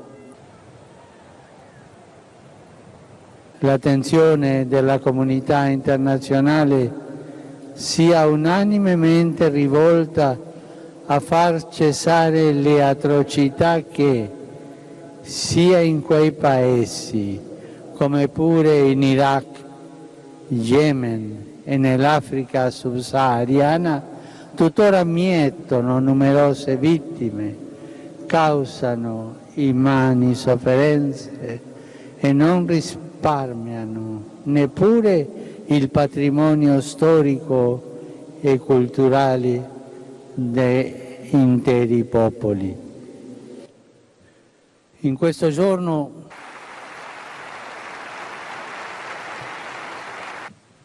Santi Apostoli Petrus et Paulus et benedictio Dei Omnipotentis, Patris et Filius et Spiritus Sancti descendat super vos et maniat semper.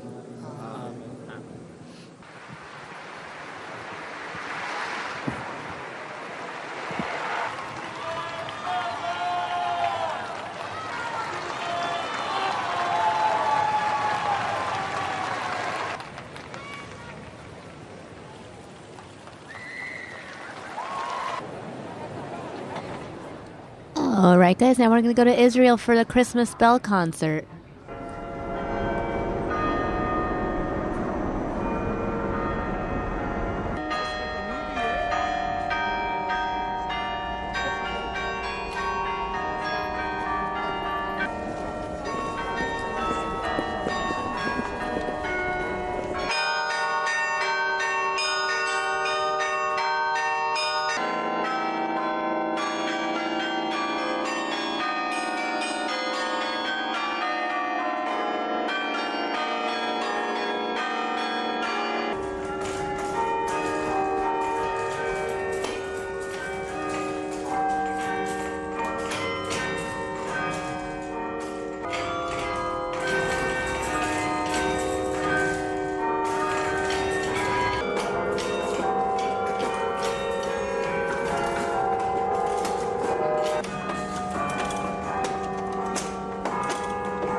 You can play on it almost everything that can be played in any instrument, in any musical instrument. So we play, tonight I'll play mainly Christmas carols, but we play also Israeli folk songs, Arab music, Arab songs, Fayuz, light classics. There are also pieces specially composed for the carry-on.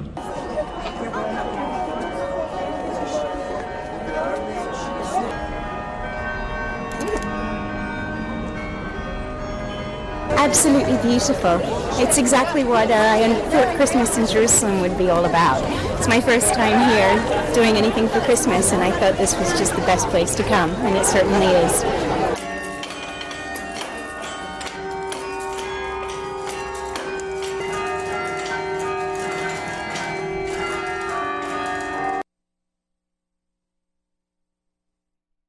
And now we'll go to India, where they have an eco-friendly Christmas tree. Look at that. It is made out of plastic bottles, it looks like. Or glass bottles. It's very interesting.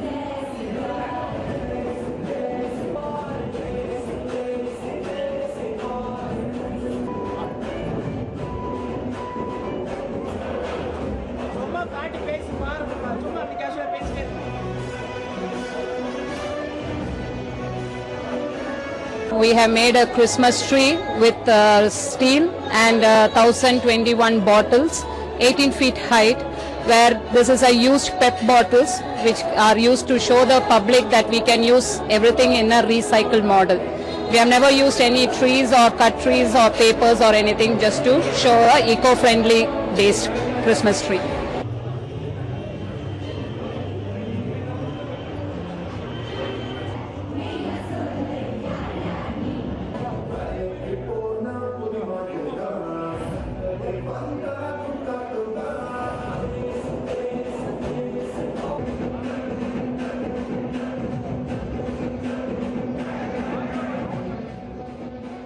And speaking of the other side of the world, how does Australia celebrate Christmas? Well, in Australia, it is summer. So they celebrate Christmas by going to the beach.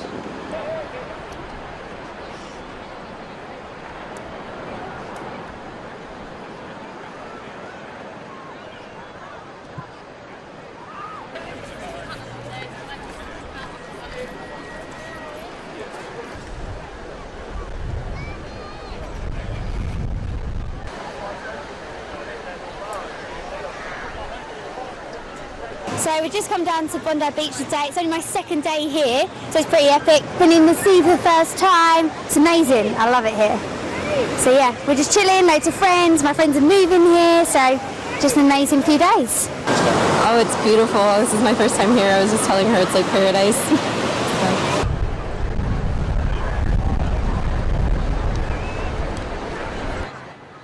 This kind of feels like a travel ad for Australia.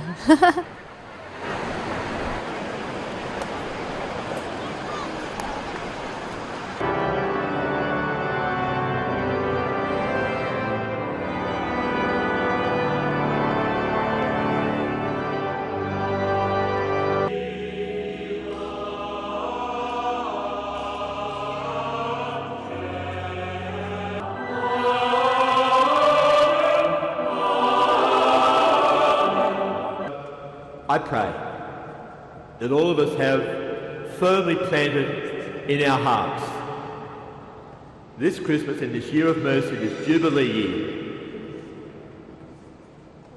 two little words: Jesus and love. For the kingdom, the power, and the glory are yours, now and forever. Lord Jesus Christ, you said to your apostles, celebrate today and for his life, his death and resurrection, for your life-giving spirit. All right, guys, let's go to Florida now, where Santas go surfing. So from a warm Australian beach to Florida. Here in Cocoa Beach, record crowds for the big Surfing Santa event. Thousands turned out to celebrate Christmas Eve surf style. A perfect beach day with temperatures in the mid-70s in the water and the air. The celebration kicked off with 37 Santas jumping from the sky to the sandy beaches of Brevard County's North and South Poles. When you flew over first time, what did you think when you looked down here? I was like, that's a big crowd down there. Because we came out, looked at the landing area this morning, and it was nobody here. And now it was like, wow, that's pretty amazing. Oh, the jump was very cool. When we did the pass, we saw the crowd in the landing area, and then it climbed really good. And we got out and hung out and set up for a nice landing and just pulled it right in. George Trossett is the man behind the beard and the 7th annual Surfing Santa event, which benefits 2 local charities. Our event supports the Florida Surf Museum. The Florida Surf Museum is preserving Florida surfing history, and our other charity is Grind for Life. Grind for Life helps people with cancer. Last year, the Surfing Santa event raised $20,000, and this year they expect to exceed those numbers with attendance at 5,000, double the number he had last year. When you add it all up, there's tens of millions of people are hearing about Surfing Santas around the world, and I just hope it puts a smile on their face. With the record turnout, George and his Surfing Santas are hoping to make a big splash in the Guinness Book of World Records with 321 Surfing St. Nick's hitting the waves here in Cocoa Beach and hanging 10 this Christmas Eve. And they'll likely be back here again next year to break more records. Andrea Jackson, Fox 35 News. Also in Florida, a Miami Heat player takes kids Christmas shopping. Miami Heat's Udonis Haslam welcoming 80 students Wednesday morning. And I hope to see you guys doing some of the same things that I'm doing in the future. Not just with inspiring words, but with more than $200 each, so they can buy Christmas gifts at this Toys R Us in North Miami Beach. Happy, blessed, excited, yeah, all in one.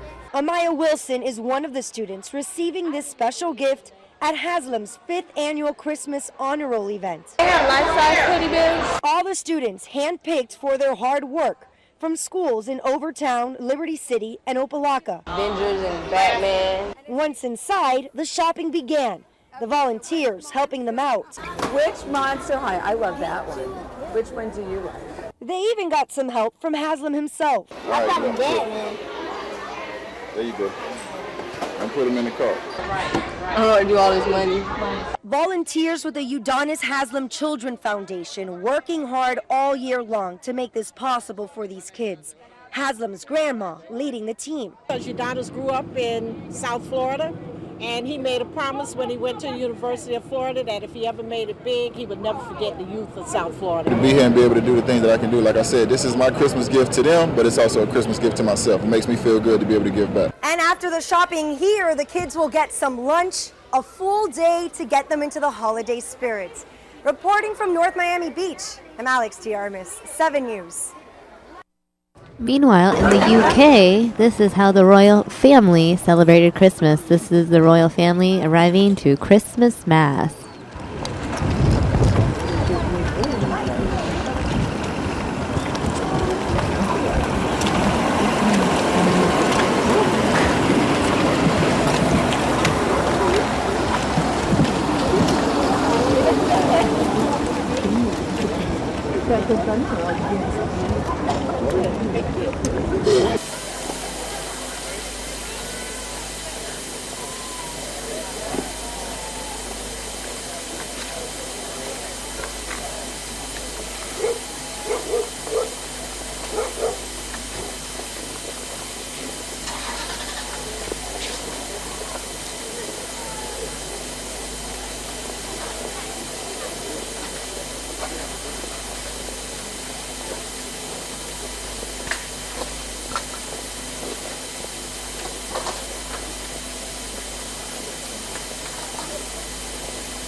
And here is the Queen's Christmas message.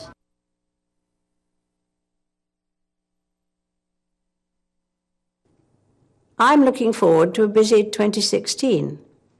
Though I have been warned, I may have happy birthdays sung to me more than once or twice. It also allows us to reflect on the year that has passed, as we think of those who are far away or no longer with us. Many people say the first Christmas after losing a loved one is particularly hard. But it's also a time to remember all that we have to be thankful for. It is true that the world has had to confront moments of darkness this year. But the Gospel of John contains a verse of great hope, often read at Christmas carol services. The light shines in the darkness, and the darkness has not overcome it. For Joseph and Mary, the circumstances of Jesus' birth in a stable were far from ideal. But worse was to come as the family was forced to flee the country. It is no surprise that such a human story still captures our imagination and continues to inspire all of us who are Christians the world over. Despite being displaced and persecuted throughout his short life, Christ's unchanging message was not one of revenge or violence, but simply that we should love one another. Although it is not an easy message to follow, we shouldn't be discouraged. Rather, it inspires us to try harder, to be thankful for the people who bring love and happiness into our own lives, and to look for ways of spreading that love to others, whenever and wherever we can. One of the joys of living a long life is watching one's children, then grandchildren, then great-grandchildren help decorate the Christmas tree. And this year my family has a new member to join in the fun. The customary decorations have changed little in the years since that picture of Victoria and Albert's tree first appeared, although, of course, electric lights have replaced the candles. There's an old saying that it is better to light a candle than curse the darkness. There are millions of people lighting candles of hope in our world today. Christmas is a good time to be thankful for them and for all that brings light to our lives. I wish you a very happy... All right, guys, we're going to leave the UK and head on over to Maine, where, as you know, it is extra warm on the East Coast for some odd reason this Christmas. So instead of Santa doing anything he would do when the weather's cold, Santa is going golfing. We've never been open this time of year. Ho, ho, ho! Yeah, I figured me and my elves would come out just before we hit the road and get everybody's presents out there in a timely manner. You know, it's a lot harder here in Maine. I'm used to playing on the icy hard grounds up in the North Pole, but we were able to weather through and make it a good round, nice and relaxing before the trip. How do you hit him? I'm Santa Claus. I always hit him good.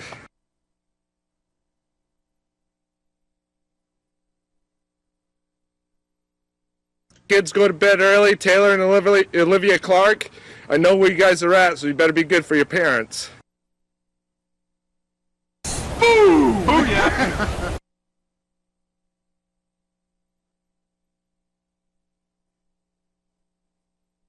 Merry Christmas, everyone!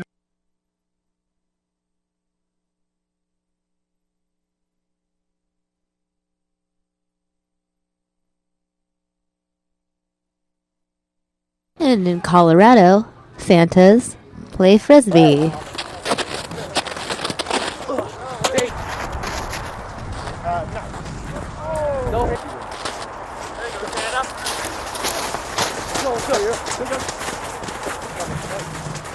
Oh yeah! Go, go,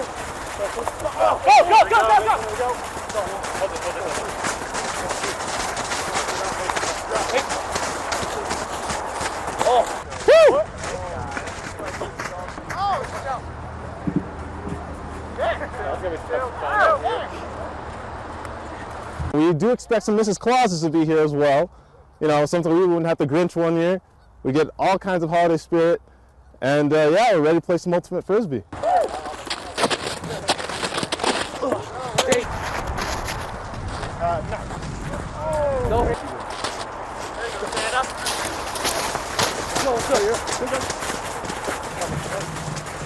Oh yeah! Go,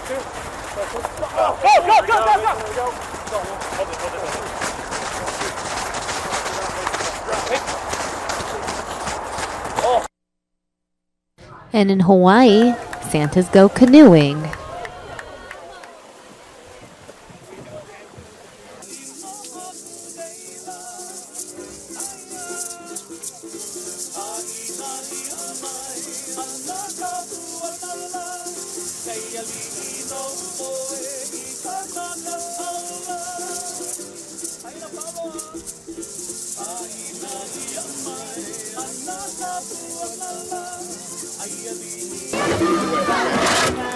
Merry Christmas, everybody.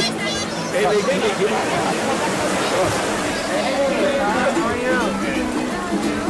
Are those your slippers?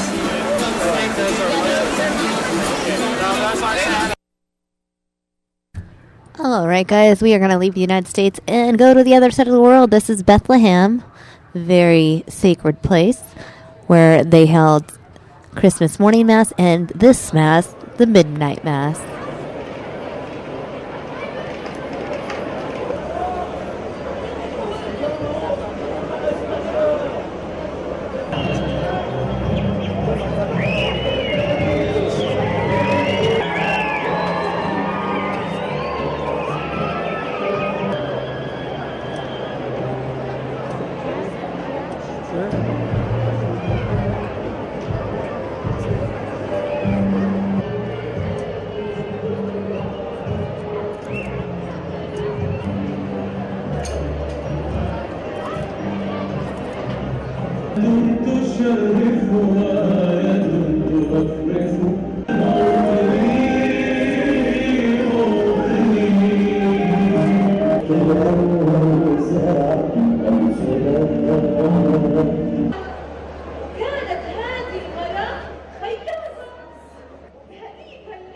Alright guys, now we're gonna watch the morning mass in Bethlehem.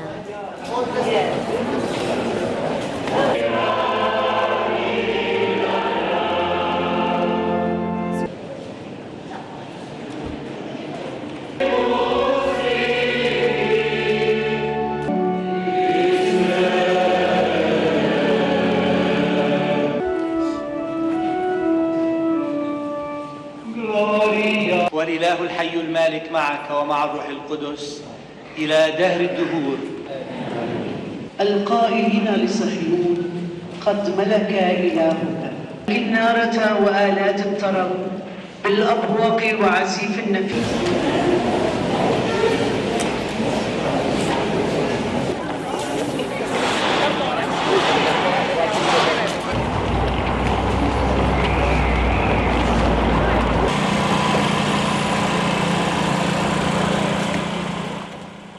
Alright guys, so that was Bethlehem. We're going to go back now to the United States. This is the Empire State Building. Last night / early this morning, lit up for Christmas.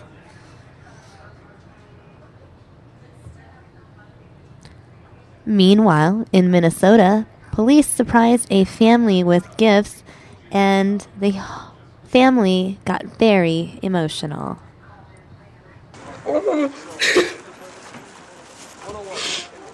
Everything's fine, baby. These are happy tears, honey, okay? Yeah, he bites. Okay, it's Santa. Oh, Merry Christmas! How you doing? Good. What's your name? Louis. You guys want to communicate? How you doing? I'm pregnant and emotional. That's okay. Yeah, I'm in an apartment. Merry Christmas, man. Merry Christmas. Merry Christmas, thank you. Merry Christmas. Merry Christmas. Oh my goodness. Would I stock you? Oh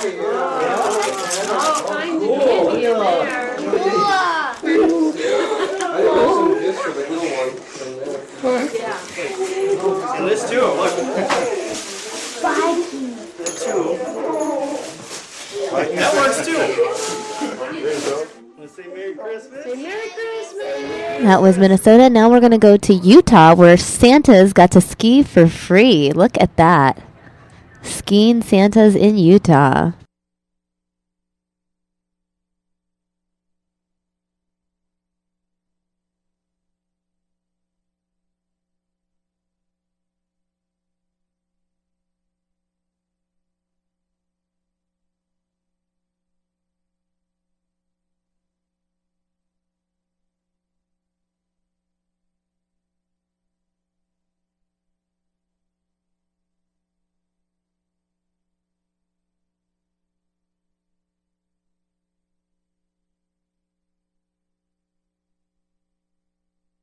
And now, from skiing Santas in Utah to American troops in Kuwait. We're going to go to Kuwait now and see how the Kuwait troops celebrate Christmas.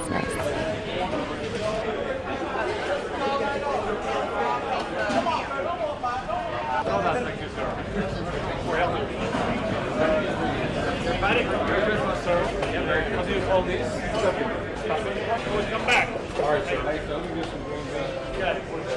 Cornbread stuff and regular stuff. A little bit of yam.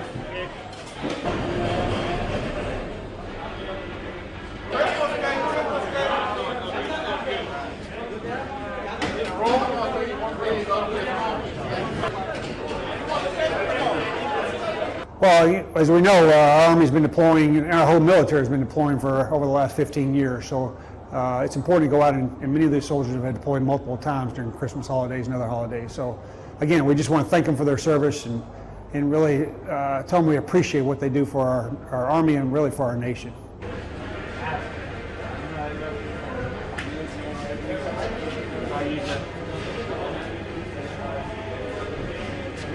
Well, for U.S. Army RCENT, we have about 18,000 soldiers serving in the theater, and for all of them, we're thankful for what they're doing, and they have a very important mission as we provide security to this region. It's very important for our nation and for the world, really.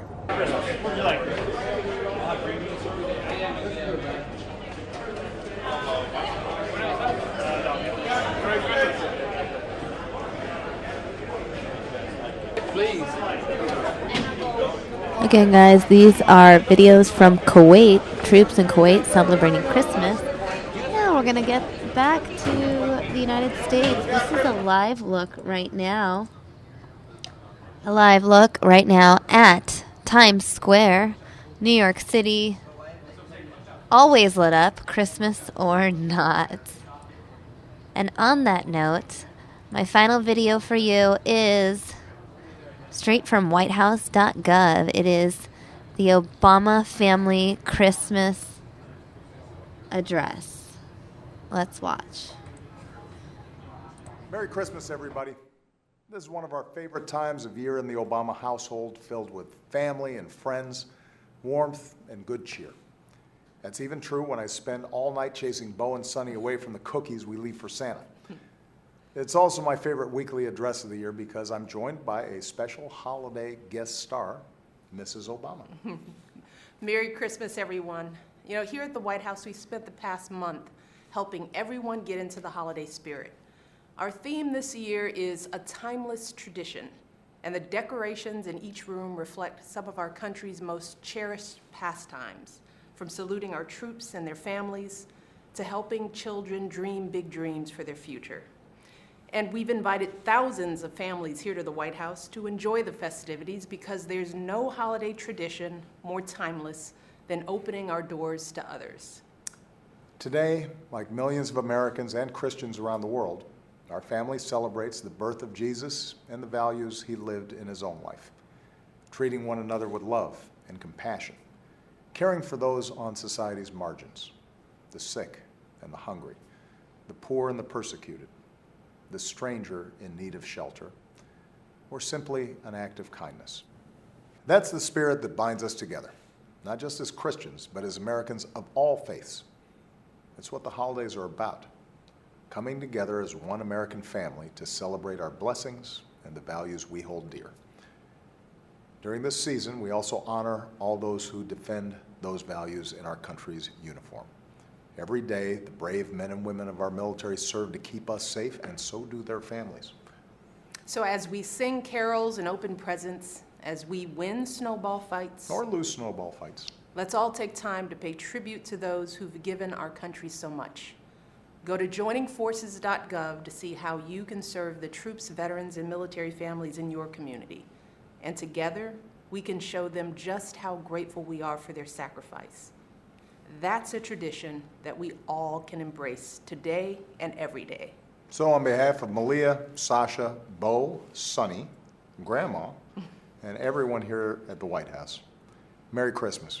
May God bless our troops and their families, and may God bless you all with peace and joy in the year ahead. All right, guys, that was President Obama and Michelle Obama's special Christmas address. They have weekly addresses posted on the White House website, whitehouse.gov. Figured I would end our holiday broadcast with that. Just wanted to wish you guys Merry Christmas, Happy Holidays. Hope you enjoyed hanging out with me today. I appreciate you guys tuning in, and we will be back with you guys with more news now, starting Monday morning at 10 a.m. Mountain Standard Time. But, of course, if there's breaking news, we could be on as early as 7 a.m. on Monday. I hope you guys have a wonderful weekend, and I will see you guys next week.